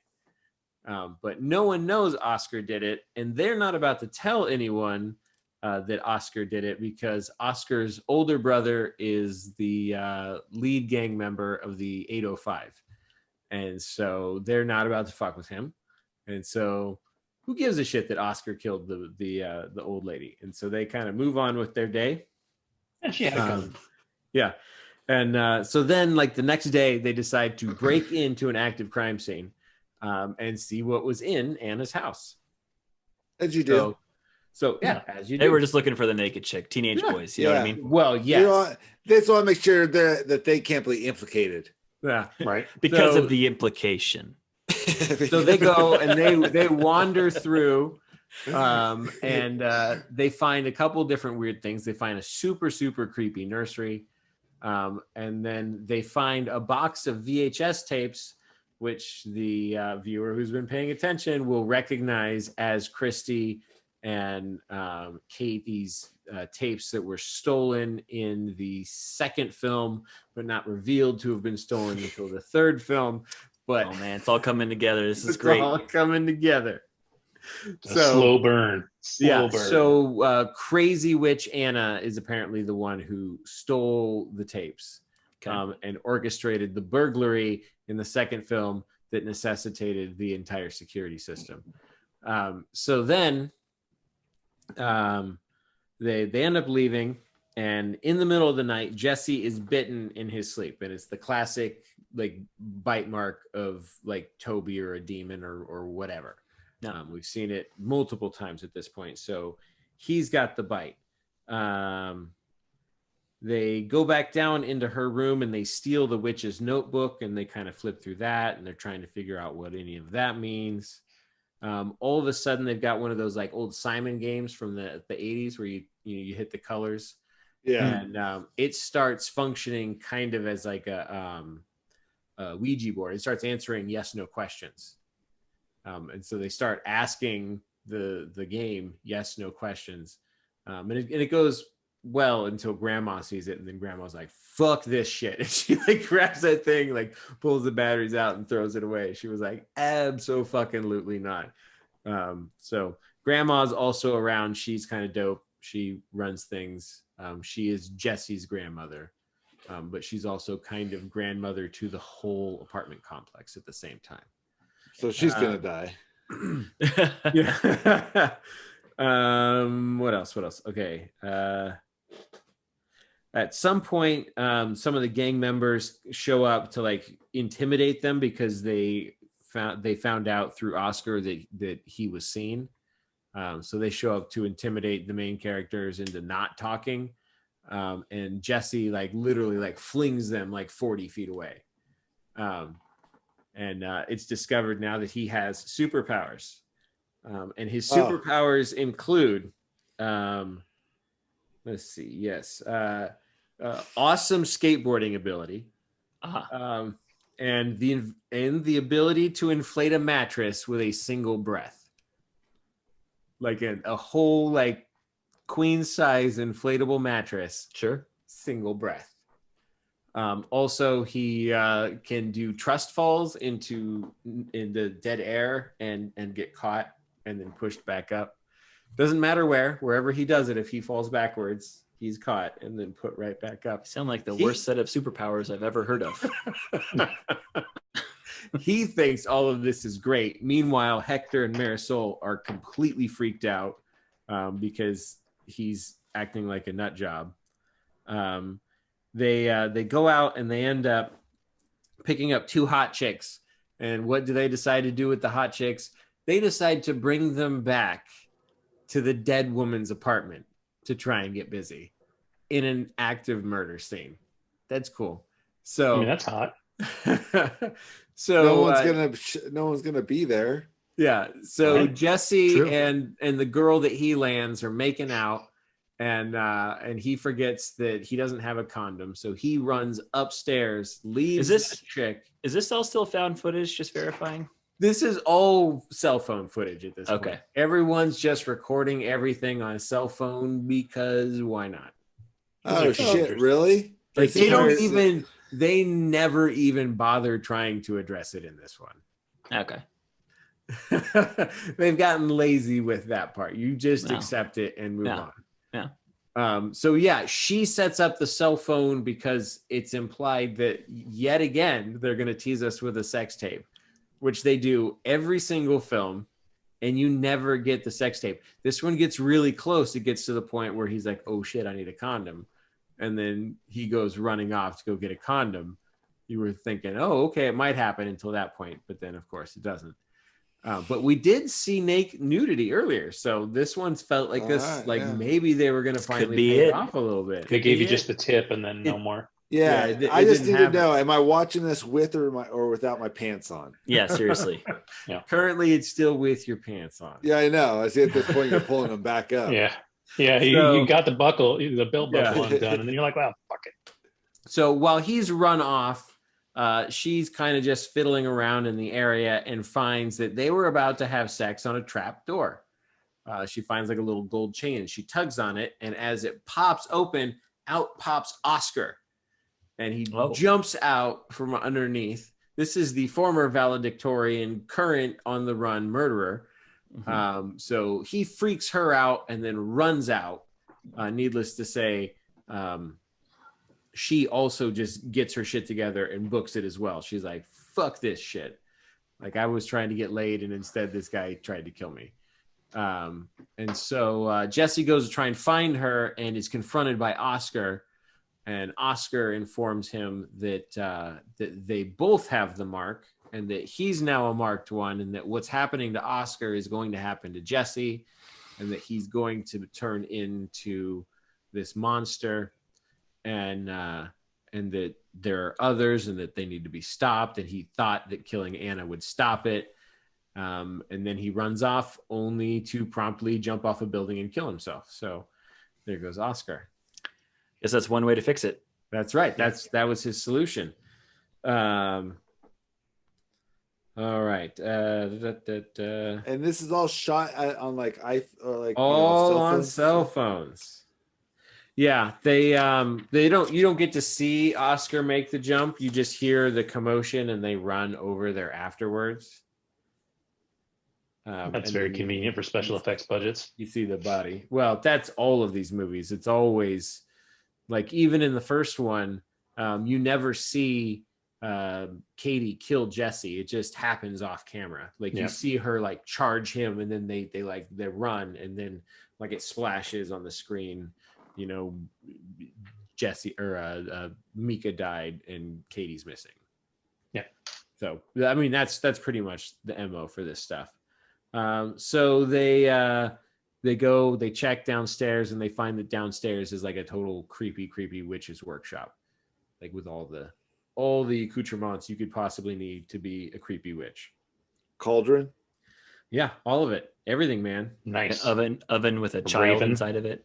Yeah, I don't think that the oven with the child inside of it had the child. I think the child was like in the process of, but it's like it's ready for the child when they get there. Yeah. There's an apple there and everything. Got it. Is there a lot of graham cracker furniture? I couldn't tell. They never got close enough. You're thinking of the gingerbread man. Yeah. Oh, my bad. So they go to Oscar's. They talk to his brother. They kind of give their condolences and whatnot, and his brother, even though he's a badass gang member, lets them in. They check out his room and he basically goes, hey, this is what Oscar was looking at. And Oscar's got one of those like Criminal Minds murder walls, where you've got like all of the pictures and then the lines with the conspiracy theory wall. Yeah. Pepe Sylvia. Yeah. And so they look at the conspiracy theory wall, and the brother explains that Oscar believed that he was tracking all these firstborn males, and all the firstborn males were the ones who were being targeted, and they were being taken by these witches, and that they were trying to start an army, and he was trying to track them. And he had some information. There was a picture. And the picture showed Jesse's mom and Anna and a white woman. And then when you flipped it over, it basically said Jesse's mom's name, it said Anna, and then the white woman's name was Lois. And so that's what they had to go on, that Anna and Lois were the witches, and that they were doing something to Jesse's mom. And so they leave there. Jesse gets home, and his dog is acting up, and he follows the dog because it runs out of the house. And of course the dog goes into the dead woman's apartment. How he gets in there, no one knows. So he has to. It's not a very secure crime scene. Jesus. Not at all. Right? Everyone in the movie's been in here like 3 times. And even the dog, and now the dog. And so the dog falls down into the witch's workshop. So he heads down into the witch's workshop. And then that's where these two lovely, for those who are watching the video, and I can get my damn head out, I call them the Shining Twins. They just kind of show up out of nowhere. Yeah, they're awful. Yeah, they're really creepy. And so then he, of course, freaks out, runs away, and gets attacked by some sort of beast or demon or something, and is kind of dragged away. And he begins to kind of act even weirder than he has. Like, up to this point, he's had the superpowers, but he's been kind of excited about them. But now he's starting to act like grumpy and like moody and shit. So Hector and Marisol are really concerned because they, are aware that he has the bite and that supposedly Oscar had the bite and that maybe they're both being, hunted by a demon or whatever. They're very concerned for their friend. So they start doing some digging and they come up with the name of a demon hunter. And she shows up to start giving them information. And it is Allie, who is the stepdaughter from the second film. So in the second film, Christy was married to whatever her husband's name was, and he had an older daughter, and then the two of them had Hunter. So she is Hunter's half sister. And since Hunter was taken, and both of her father and her stepmother were both murdered by Katie, she has then taken up learning about demons. She's Batman, but for demons. Yeah, but for demons. She's supernatural. Yeah. She's a Winchester now. Yeah. And so she informs them of all the things. So apparently the coven is called the Midwives, and the Midwives get women who are pregnant with boys, and they paint all kinds of symbols, kind of like the symbols that they painted on Hunter in the last episode or installment. They paint those symbols on the women, and then when the boys mature to a certain age, they are collected by the coven and the demons take over. They've already been pre-prepped for being grabbed. And also apparently certain symbols that they had could be used for time travel. If you, for everyone not watching Alex's faces, it's fantastic right now. So they mentioned that they can time travel through specific like horrific events. They have to be like really bad events, and they have to be tied to the mystic and somehow. I forget how it was worded, but it was something like that. So they chat about that stuff briefly, but basically what you learn is that the Midwives is the name of the coven, and that they like to get the babies in utero. What else? Yeah. So then they go back, and Hector finds Jesse torturing his dog, the dog that he tried to rescue previously. He's now holding up in the air with his super duper mind powers and spinning the dog in circles while the dog is whining and yelping and wants to get down. That's unacceptable. Nope. Yeah. So Hector gets him to stop and immediately goes and talks to Grandma. And so Grandma and Hector and Marisol go off to get the remedy to get rid of demon, because of course they're Catholic and she knows all the rights to expelling a demon. So they go to shops, they get all the things, they come back and they attempt the exorcism upon Jesse. And at first it looks like it's going to work, and then it doesn't. And then Jesse goes nuts and starts throwing people around and beating people up. And in the process, tosses Grandma down the stairs, where she promptly dies in a crumpled heap. There it is. Called it. Yeah. This Jesse's a real asshole. Yeah. And then Hector and Marisol try and get away. And so they get into the car, and then Jesse comes downstairs and uses his new demon superpowers to stall the engine of the car. And then Hector gets out to run, and Jesse's like strangling him, and Marisol comes up and cold cocks him in the back of the head with an aluminum bat. Just boom. So Jesse's down and out. So they put him in the back of the car and they go to drive off, where they are promptly T-boned by the witches. And the witches, steal the unconscious Jesse and leave Hector and Marisol in the car. So Hector and Marisol wake up. And, this is all on cell phones? Yeah, how do they get all cell phone footage still? All of it. That's fantastic. And so next, Hector and Marisol track Jesse's cell phone to some house, and so they go to the house, and it's supposedly a witch's house. And so they get there, and once they get in and they start exploring a little bit, it's very clear that this is Grandma's house from the third film. Oh, of course. Where Grandma was the head of the coven. So at that point, you put it together that Grandma is Lois.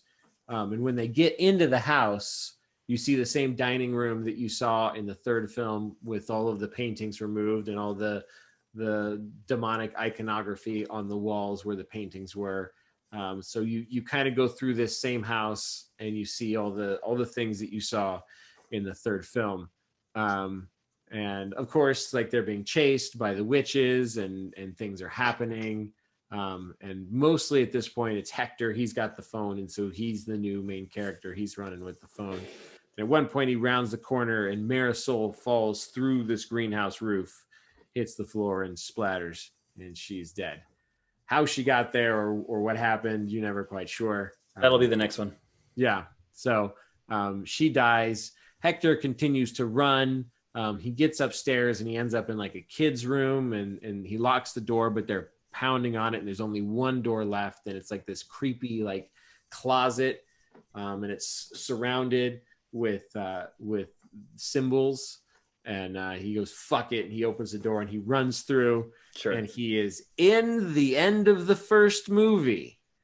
He has gone back in time, and he is in the kitchen when Katie throws Mika into the room, and you finally see Katie kill Mika from the first film. And then while she's like strangling and ripping Mika to pieces, Jesse also travels through time and kills Hector, and that's the end of the movie. This one was crazy. It sounds like a whole different franchise, if I'm being totally honest. Yeah. It was nuts. It reminded me of what the fuck was that movie called? It was the one with like the 4 teenagers who get superpowers. It was like found footage. Oh, See that one? I can't remember the name of it though. I know what you're talking about. It was actually pretty decent. Like Dane DeHaan is one of the characters. I can't remember the name of it. That wasn't too bad, but it sounds like the Super 8. No, that's the JJ film. I feel like it had a similar title to something like that. It doesn't matter. It's just like sounding like these people like discovering their powers and then going crazy. It's just like Heroes. No, that was the good and then mediocre and then horrible TV show. Yeah. Yes. That first season was really strong. But yeah, this movie was, I mean, it wasn't good, but it wasn't awful either, since they've kind of like given up on the static footage shit. Yeah. And, like, this was really just found, like, you know, Blair Witch or Cloverfield or something. Yeah. So while it still held to the same dynamics, it wasn't quite the same. It allowed them to tell a very different story. This is apparently, according to Wikipedia, the last film involving Katie. So she has made her final appearance. At least she was only in the last 2 minutes of it, it sounds like. Oh, yeah, that's it. Yeah, she literally like runs into, like, they step into this house, and instantly, because, you know, you've seen it in every film, they always, you know, cut back to this footage, like I said, from the beginning of every single one of these films. So instantly you're like, wait a second. And I'm going to mention this, that time travel comment was a total throwaway comment in the thing. Like, it's mentioned and you kind of scoff at it briefly at the time, but it's like a good 35, 40 minutes later when they just travel through time. And it's kind of like it happens. The time travel comment in Army of the Dead, which I'm assuming is that plot point you said would be really cool that they never do anything with. They never did anything with it. Yeah. Because that was going to be really dope. If that was cool. Yeah. So yeah, I can't say this movie was good, but I liked it better than the first three, but not as much as the fourth one. Okay. So Cool. I have no idea what they're going to do with this last one, because like this one felt like such a crazy departure. It was a bonkers film. Are you kind of excited? More, aren't they? Isn't there another one coming? Well, there's talk of it. I'm not even sure if it was shot or not. I mean, not that it takes any time at all to shoot one of these things. There's still plenty of questions to be answered. That's for sure. That's true. Yeah. Like, why travel time? Like, why not? Yeah. I mean, have you seen Star Trek? It always gets them into trouble. Yeah. I don't know. Here's the other thing too, right? Like they make these hard push in the previous films to get Hunter first at like 2 years old and then later at like 6 years old. This kid is 18, right? Like he just graduated high school and supposedly he's gone through kind of the same treatment that these other, like why'd they wait so long to come get an Oscar too, right? He's also was 18. Why'd they wait so long to come get these boys? None of the Just mythology young lines boys up kinda properly. They seem to be playing very fast and loose with their timey-wimey. They do. They didn't need to want. have high school diplomas to require Yes. them. That's right. Yeah. Because they were Yeah. ethnic, is that what you're saying? Because they were Latinos, they needed proof of value. The white kid they were willing to take at 2 years old. Well, I honestly didn't think about Wow. the ethnicity, but since you brought it up, yeah, maybe. Oh boy. Crazy. No, I was just thinking just being 18 in general. They had to be of age. They're demons, but they're not pedophiles. Yeah, That's exactly. right. Yeah, they're They're like, not the whoa, cat. guys. Yeah. Whoa, We really yeah. draw the Like, line. Hey, Like this is how we're much we are woke not demons. We like. understand Yeah. what time it is now. This is Yeah. no longer Sean Yeah. Connery's time. We Yeah. have to wait Yeah. until the boys are 18 before we can touch them. Yeah, Yeah. they got some class. Yeah, they're all. How opposite of the Catholic Church are we? Yeah, We wait till they're 18. Yeah, It's a requirement for us demons. yeah. It's a demon contract. They're like, whoa, whoa, whoa, whoa, whoa. whoa, whoa, whoa. All right. Well, made pretty good time.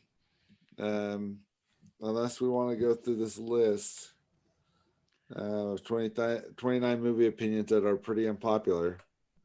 It's up to Kevin. Usually, He's at the we usually bedtime. go through those pretty fast. I mean, I'm down, but we can also wait. It's up to you. Well, If we wait, Pete will be back, but David will be gone. And if we wait more than 2 weeks, we'll probably forget about it entirely. So basically, Yeah. it's now or never. Yeah, that's true. But it's up to you. I really don't. all right, we can actually blow through these. Actually, Can we take So- a quick break? I just need to get like water real quick. Okay, No. quick break. Quick 5. Taking a quick 5, everybody. Except for All right. the listeners, it's probably going to be like a quick 5 seconds. Yeah, Look at because that Pete's little gonna bumper edit this. usually. Yeah, Pete will put something in there. Put a I stinger. got a sweet All right, yeah. intervention I'll throw in there. Take a break. Be back in a few. Let's all go to the lobby. Let's all go to the lobby. Let's all go to the lobby to get ourselves a treat. Delicious things to eat. The popcorn can't be beat. The sparkling drinks are just dandy. The chocolate bars and the candy. So let's all go to the lobby to get ourselves a treat. Let's all go to the lobby to get ourselves a treat. 29 movie opinions that are pretty unpopular, even though some of them shouldn't be. All right. So, Excited. number 1. Actually, here are some of the best and funniest. Number 1, Moana is the best Disney film, period. It's a bold statement. That's pretty bold. It's a good Yeah. film, but Moana's I don't very good. See how it could Yeah. make that argument. I That's didn't know tough. that was that unpopular of an opinion where it's like, I've never really thought what's the best Disney film. I mean, for Disney films, it's subjective to a degree. There is like a handful of movies that everyone agrees these are classics. If your favorite is one of these, then that's fine. Like that's the trouble with Disney films. It's like if you say something like Aladdin's my favorite or Lion King's my favorite, people are like, cool, but I don't know. I don't think I've ever heard Moana being put into like upper echelon. I enjoy that film immensely, but I haven't really heard it being like super, all right, like just incredibly well lauded. The second one I have heard, and I agree with, Galaxy Quest is the best Star Trek film. Yeah, definitely up there.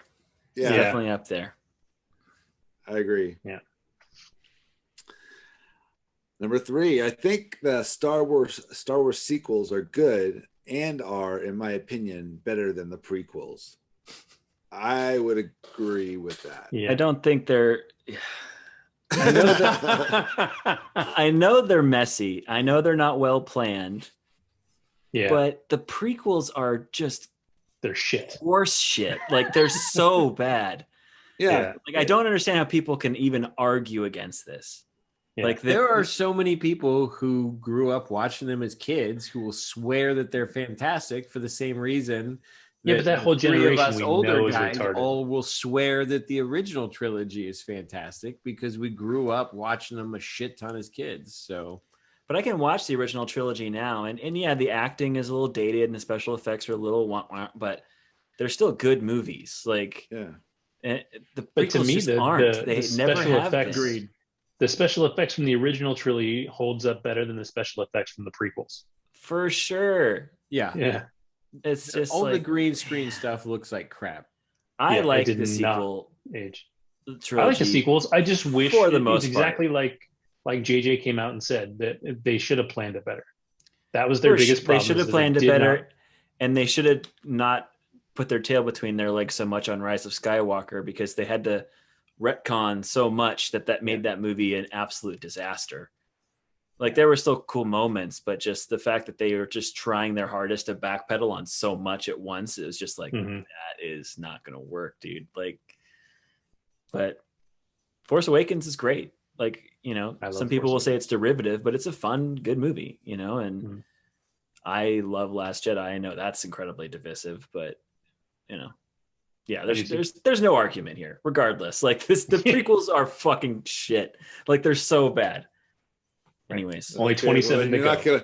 You're not gonna like number 4.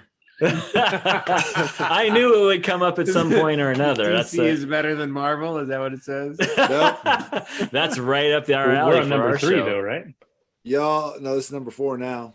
Y'all, Revenge of the Sith is my favorite, in all caps, Star Wars movie. Easily, by a landslide. Hayden Christensen got so much shit, and for what? I could tell you for what. Well, yeah, I was gonna say, I got a laundry list. I mean, sure, it's not all his fault because the writing is half of it. Yes. But regardless of bad writing, there's also the delivery of said writing. And it's writing, directing, and acting. All 3 of those things were not great. Revenge of the Sith by default is the best prequel. I'll give them that much. I agree with that. Yeah. But that's as far as I'll go. Yeah, that guy was insane. All right. Let's see. Pete, stop writing opinions online. I know, right? God damn it.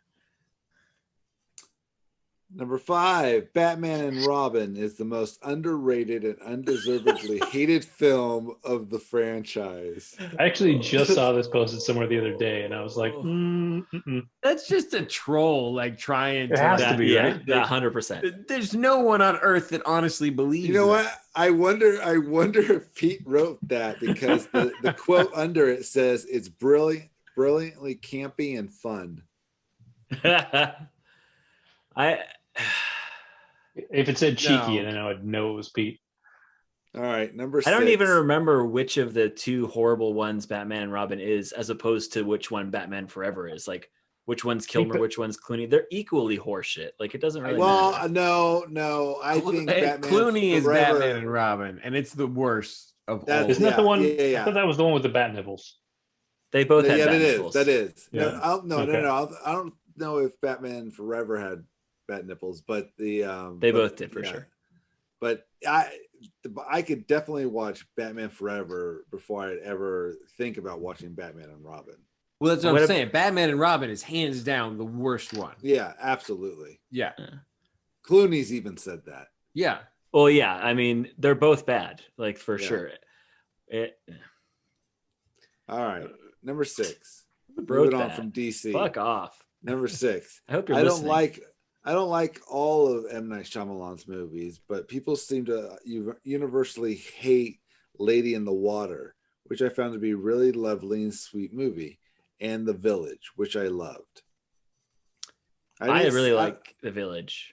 I know that's not popular. People don't like that movie at all, but I really it's okay. It was all right in my opinion. Lady in the Water, I don't remember if I watched it or not. Yeah, I don't remember watching it. I definitely watched the beginning of that movie. But I don't think I finished it because it wasn't. The one with, it has Bryce Dallas. Giamatti, right? Paul Giamatti.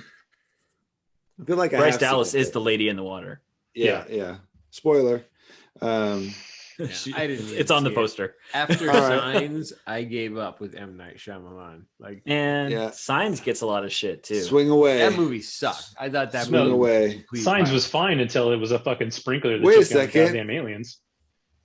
Did you like it, Alex? Signs? Yeah. Yeah. Because of Joaquin Phoenix. Well, obviously, that's my boy right there. All right. Amazon Prime. No, I thought it was really good. The ending did kind of ruin it a bit. The ending but sucked. Up until then, I thought it was really good. I agree. Yeah. It was like Jurassic Park 2. The scene where the alien walks, it's like that found footage of the people trying to capture the alien on film, and they finally do it, and like the sound effect and the tension, that's still one of the fucking scariest things ever on film. It's just so shocking and just like, ugh, like it just that scene worked really, really well. Number 7, Drop Dead Gorgeous is film genius. I don't know if I've ever Drop seen Dead Gorgeous is film I genius. do love that movie. Hands down, solid agree. That So movie, fun. Right there? Never seen it. All right. It's really hard to get your hands on at this point. It was an independent film that just did not quite get the gathering that it should have. If you like the last time I've owned I own it somewhere. I've owned it like 4 different times on DVD, and it ends up walking away. I loan it to someone and they never give it back.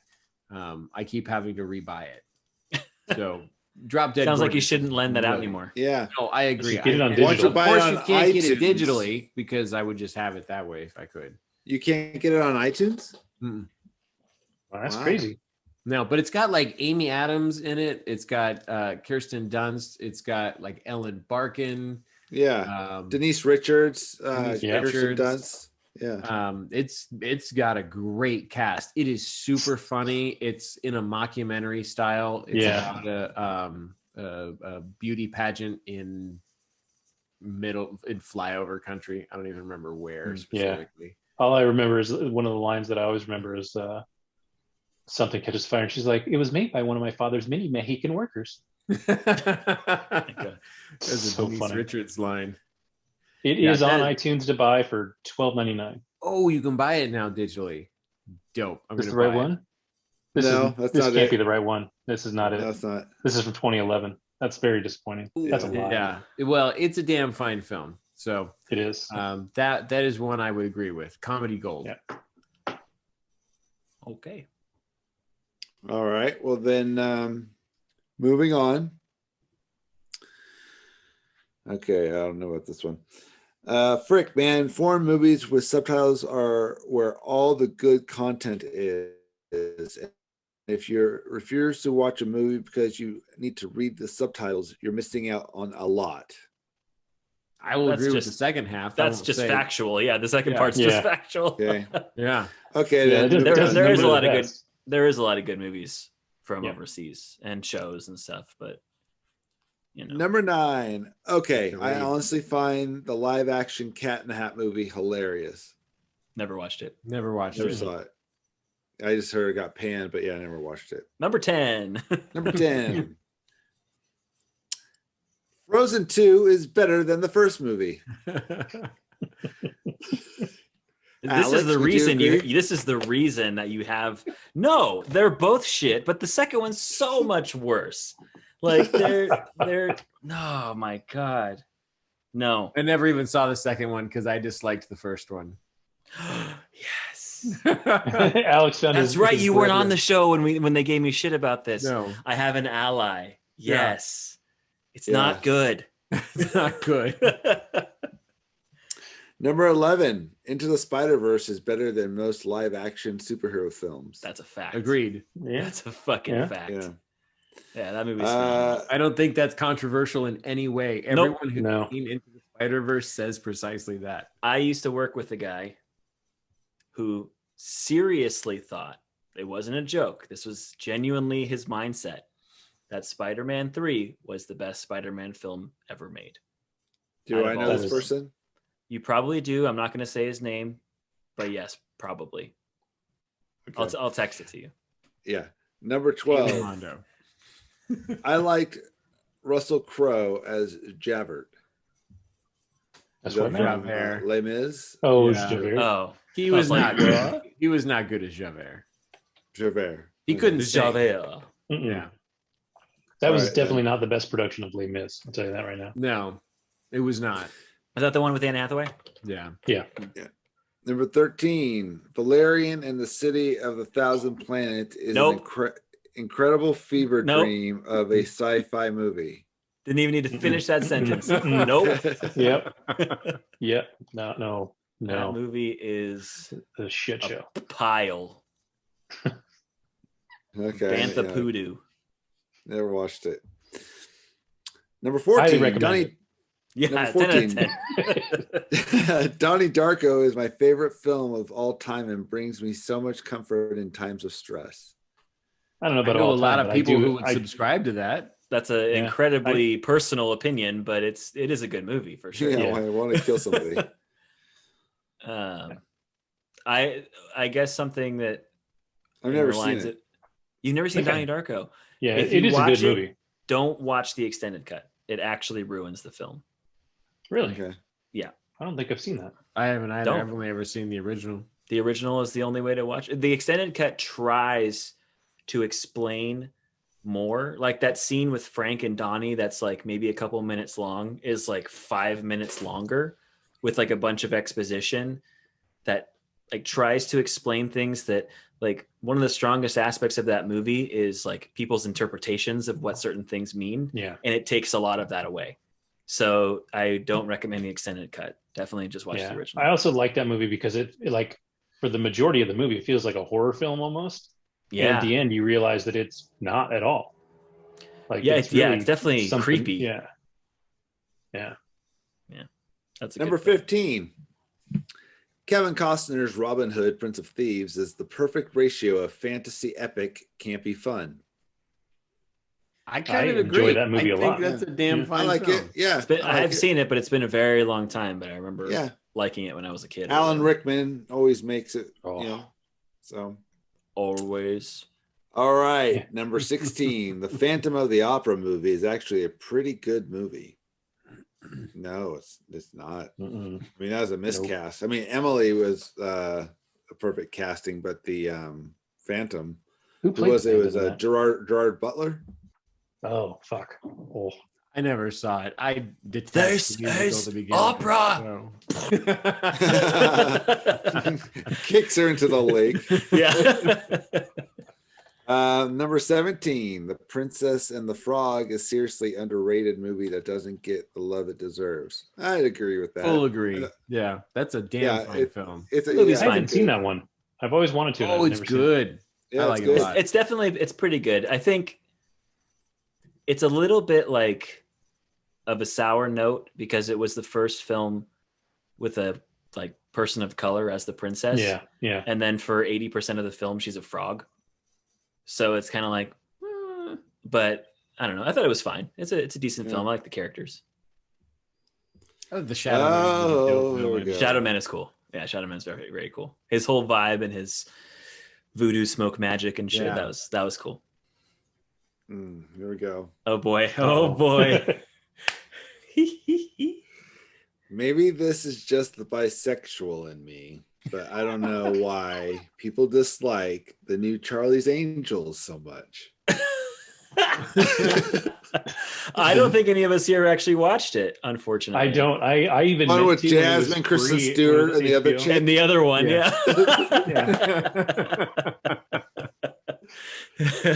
Here we go. I'll Here- watch it. I Like think I because like it probably Kristen should Stewart never enough. have been made. I think that's Yeah, why I meant to watch it. It was on HBO for a while, and I Is it every now gone and then I now? was like, Here's a quote. I don't know. It's fun, action-packed, filled with pretty people and pretty places. Is that not what summer romps are made for? I mean, that's not wrong. Yeah, but I guess. There's more to it, but Yeah. So stupid. Those are some Even the fucking components we're clip looking it's for. showing is pissing me off.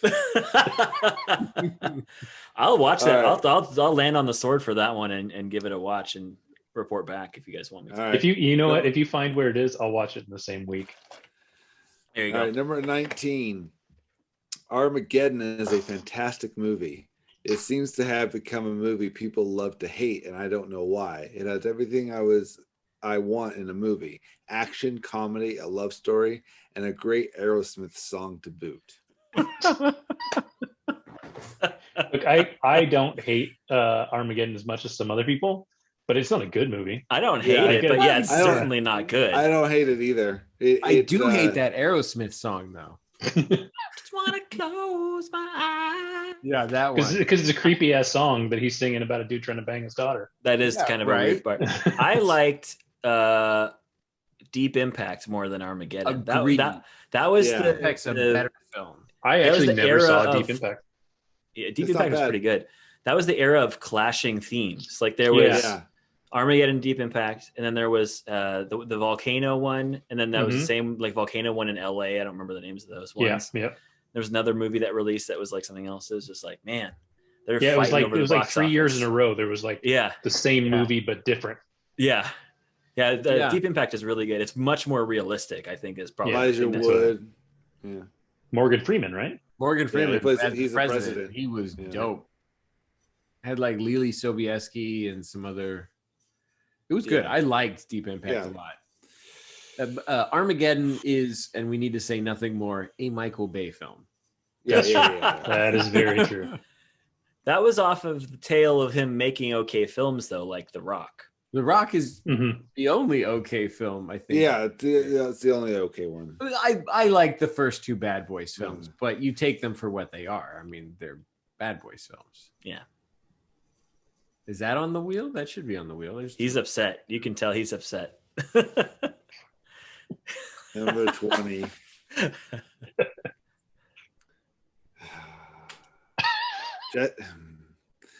Jesse Eisenberg played a fantastic Lex Luthor. No. Oh no! Even if you like those movies, like you can't argue that he. No, he was god awful. He's by He was far the terrible. worst. Yeah, he was definitely It was the the only worst. good thing about the Snyder cut is that I think it seems like he may have taken a little bit of him out. Like he had barely like Till the end. Till the Yeah. end, he was like not there at all, and I was totally in for it. And then Yeah, he shows up on a yacht, and I was like, oh. Well, that was the same Yeah. as the Whedon cut. He had the yacht scene as the post-credit scene in the Whedon cut as well. Yeah. It was different. The scene That was one. different. So horrible. Don't see the Whedon. Let's see, number 21. Hot take: horror movies were better in black and white, and with the blood and gore kept the viewer's imagination. Too much of a blanket statement to agree with or disagree Yeah, with, to okay. be honest. Yeah. Number 22. I love the movie Watchmen. I love the movie Watchmen. Yeah, It's a good movie. Fine people movie. like- Yeah. I don't know why people hate on that movie so much. It's like, I don't know who you're talking about. Because it's a Zack Snyder film. And Right. people love to hate on Zack Snyder. They do. Yeah. It's a pastime of people on this show. One of you is going to Yeah. have a strong opinion about number 23. I love Ben Affleck's Batman. He was the perfect older version of Bruce Wayne. Oh yes, yes. He's a piece of shit. He's That's an awesome, up- dude. He's That's the an fucking unpopular worst. opinion? No. I think It's that's a popular it's a very divisive opinion. Some people Yeah. really love him, and some people, like Kevin, really Yeah. fucking despise him. I have I'm on opinions about Team Ben Affleck. Kevin. He is a travesty and should not like. I thought he was good in Batman I versus th- Superman, and I think he I thought fell he was apart a little good bit as- in Justice yeah. League. I There think was he's fine. nothing good in Batman versus Superman. That's not true at all. And Henry Cavill is in it, and he takes his shirt off. So that's factually incorrect, sir. Okay. Other than It's Don't discount my erection. All right, number 24. I like the new Ghostbusters movie and thought it was really funny. I Are you talking about the all-female one? I never watched the it. all-female. That was not. It's all right. It was okay, but the it was end okay. is not good. The end is not good, but there's a lot of Oh. fun stuff up until that point. That's true. Here comes another strong opinion. Where's the Wonder Woman 84 one? That's what I'm waiting for. Number 25. The Matthew Broderick Godzilla movie is really entertaining and fun. Not really. It tried to be Jurassic Park. Had it been a Godzilla film, it might have been fun. I remember really disliking it. That was... Says everybody. Yeah. Except this bonehead. Yeah, that one. That's actually entertaining and fun. That's actually Matthew Broderick leaving that review. Yeah. Sarah Jessica Parker. Yeah, I was gonna say Sarah Jessica Parker. But come on, you guys. Like I married Ferris Bueller, and then what? Yeah. Number 26. Out of all the Shrek movies, Shrek the Third is superior. I don't even remember Shrek. Number 2 is the best. For me, the first one was the best. It's all downhill from there. God, there's there 4 of them? I think that's right. I think there's only, yeah. The first 2 I really enjoyed. The third and fourth are forgettable for me. So yeah. All right, number 27. I enjoyed the Blank movie. Anyone want to take a guess what the Blank is? Is it actually something movie? Is it Is it the Emoji Movie? They loved the Emoji Movie, didn't they? No. The title of this movie is just one word. Oh, so I enjoyed the Blank movie. So something that is a very unpopular opinion. Aquaman. I enjoyed the Aquaman movie. Okay, David.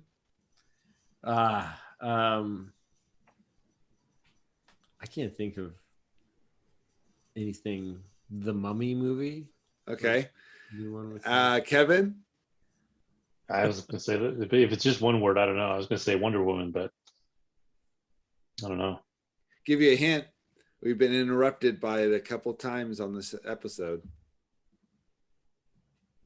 The Cats movie. Yeah, anyone who likes the Cats movie is again a troll. Like that, no one could like the Cats movie. It's impossible. It was as weird and wonky as the stage play. That doesn't sound like a compliment at all. Yeah. Yeah. It's the same kind of shit we've been shoveled out for years. So I would love it. It's like the stage play with more assholes. Oh God! All right. Number 28. Person should be fucking committed. 28. The Aladdin remake got so much hate, and I don't see why. It was great costume design and production value, and the songs were fantastic, especially the new songs like Speechless. I'll give it production value and some of it and costume design, but that's not enough to like that fucking movie. Yeah. Oh wait, here's a quote. Also, expanding on Jasmine and making her a self-confident and competent woman, not a damsel in distress, was so necessary and awesome. Yeah, but horribly executed. Wasn't a damsel in distress in the original one. No, she was out on her own. All. She escaped the palace on her own. She refused to let people marry her off. Like, what the fuck does that even mean? Like, I'm upset. Yeah. Thanks, Karen. Show over. All right. Yeah, we don't even need 29. All right, here we go. Number 29. It's perfectly okay to legitimately enjoy a movie that wasn't critically acclaimed. Kind of sick and tired of cinema sins culture, where it feels like a movie has to be 110% perfect before it's okay to enjoy. Who the fuck says that? That's a lot of words. Fair. I enjoy quite. I agree with that. Critically panned. So. Yeah, of course. But I think that should be a pretty universal opinion. Yeah. Here's a quote. Give me your plot holes, your bad acting, your poorly written script. Well, no. I'll like a movie in spite of its flaws. Well, that just seems like you're trying to be the cool kid who likes the indie shit, even though it's not good. Yeah. That doesn't make sense. That was good until that part. The one that will defend striptease as a cinematic masterpiece. If you'd like, Showgirls. I can put that together if you'd like that piece. Yeah. I haven't done it in years, so I'd have to bone up on it. But Showgirls is actually a cinematic masterpiece. Oh my God, go fuck yourself. You couldn't even say it properly because you're just so full of shit right there. Yourself. No, it's actually true. If you go back and watch it, Paul Verhoeven did a very nice job. All right, so what? Your homework is to watch that. We'll watch the Charlie's Angels movie. Opie, what sword are you falling on for the next show? Fuck that. I didn't agree to any of that bullshit. Way to be a team player, Dick. Right? I know. Oh, no, wait. Kevin was supposed to have watched Cats. I have not got to it, and I have no intention of speeding through it. I'll get there. You just need to get it over with. Trust me, it looms over you. But I don't. Says to the guy who's taken like 5 weeks to watch one of his favorite movies. It didn't exist. Well, Cats didn't even exist when I was supposed to watch it. Like no one put it on any streaming services. For a reason. And you know I wasn't going to fucking spend money on it. So. All right. Well, I guess that's our show. No Wonder Woman 84 mentions. That's good. No. It's so unimpressive it doesn't even get made fun of. Yeah, it's horrible. It's just forgotten. Yeah. So next week, we're recording 2 weeks. It's actually my birthday, and then that day I'll have seen Black Widow. So right. Everyone has seen hopefully I'll seen it by then. Like Saturday, the day we record specifically, it'll be your birthday. The 10th, yeah. So I already got my tickets, so I'll definitely be seeing it that day. Cool. Dope. Yeah. If I don't see it in the theater, I think we'll buy it at home. But I'm hoping we're going to go to the theater and see it. Yeah, I figure. That's one I want to see in the theater. Yeah, me too. Me too. Seeing all the other Marvel ones in the theater. Probably should get tickets. I'm sure it's going to be hard because I think a lot of theaters are still doing the distance seating. I read that it's actually not doing very well in pre-sales, but I'm not sure if that's accurate. Really? I had no problem getting tickets. I don't know that anything's doing well in pre-sales. Well, that's true. Yeah, that's fair. That's the other thing. Yeah, it's like it's available for pre-sale on iTunes or Disney Plus. It's like, why the fuck would you pre-buy? Yeah, what's the point? What's the point? You just buy it when you're going to watch it. Yeah, maybe it's like, just so you know, you already charged for this, so you don't have to go ahead and buy it again later. It's like, thanks. Yeah, we legit walked in to buy tickets for Fast and the Furious 9 4 minutes before the film started. Wait, you're telling me there wasn't a line? Sense. But they pre-sold tickets for that as well. And there are, like, the whole front of the theater was one entire group that bought the entire front of the theater for the to see. Yeah, I mean, were they stoned? Yeah, but that's half of them had sunglasses on. It's not good, but it's a successful franchise. Like it makes a lot of money. So yeah, unfortunate. I mean, it's got people that follow. That doesn't mean that it's good, but it does mean that it'll sell out. Like that's the thing about it. Yeah, normally like that would have been completely sold out, but we just walked right up because no one's actually going to the movie theaters. Our theater is doing a 1-seat distance. It used to be one now. Yeah, it used to be 2, and now it's down to 1. I think that's acceptable now that things are leveling. Especially out. if you're with your family and you just crunch it anyways. Yeah. All right. Well, so yeah, I guess next week we should have another episode of Loki. Maybe I'll get through at least one of the Lethal Weapons by that point, which I'm not really putting them off for any reason. I like all 4 of them for what they are. I feel like I mean, it's been longer than I think that since I've seen them, but so it might be interesting to go through and see them how well they held up, knowing that in every line Mel Gibson's hating Jews.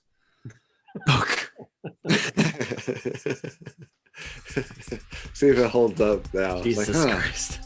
You really hear him say these things in different ways. It's weird. Yeah. All right. Well, thanks for listening. Thanks for downloading. And we'll talk to you next week. Bye.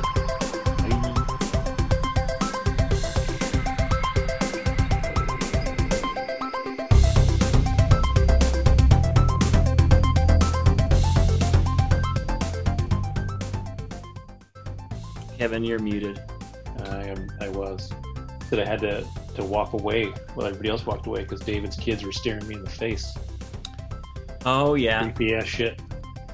You could have just focused on my people. They're cutish. It's hard though. Those black eyes just fucking looking back at you. I could look at Sean Connery's beautiful rapey face too, but always going back to the psycho kids. Yeah, they're pretty horrible. Yeah. And Well, we're they back. will be gone next week. So. You'll replace it with some other creepy shit. Well, he won't be here. That's right. We won't have to deal with him, but it'll be Pete. Well, no, yeah, Equally exactly. creepy. That's why he's replacing it. I was dead on when I said that. Yeah, I said what I said.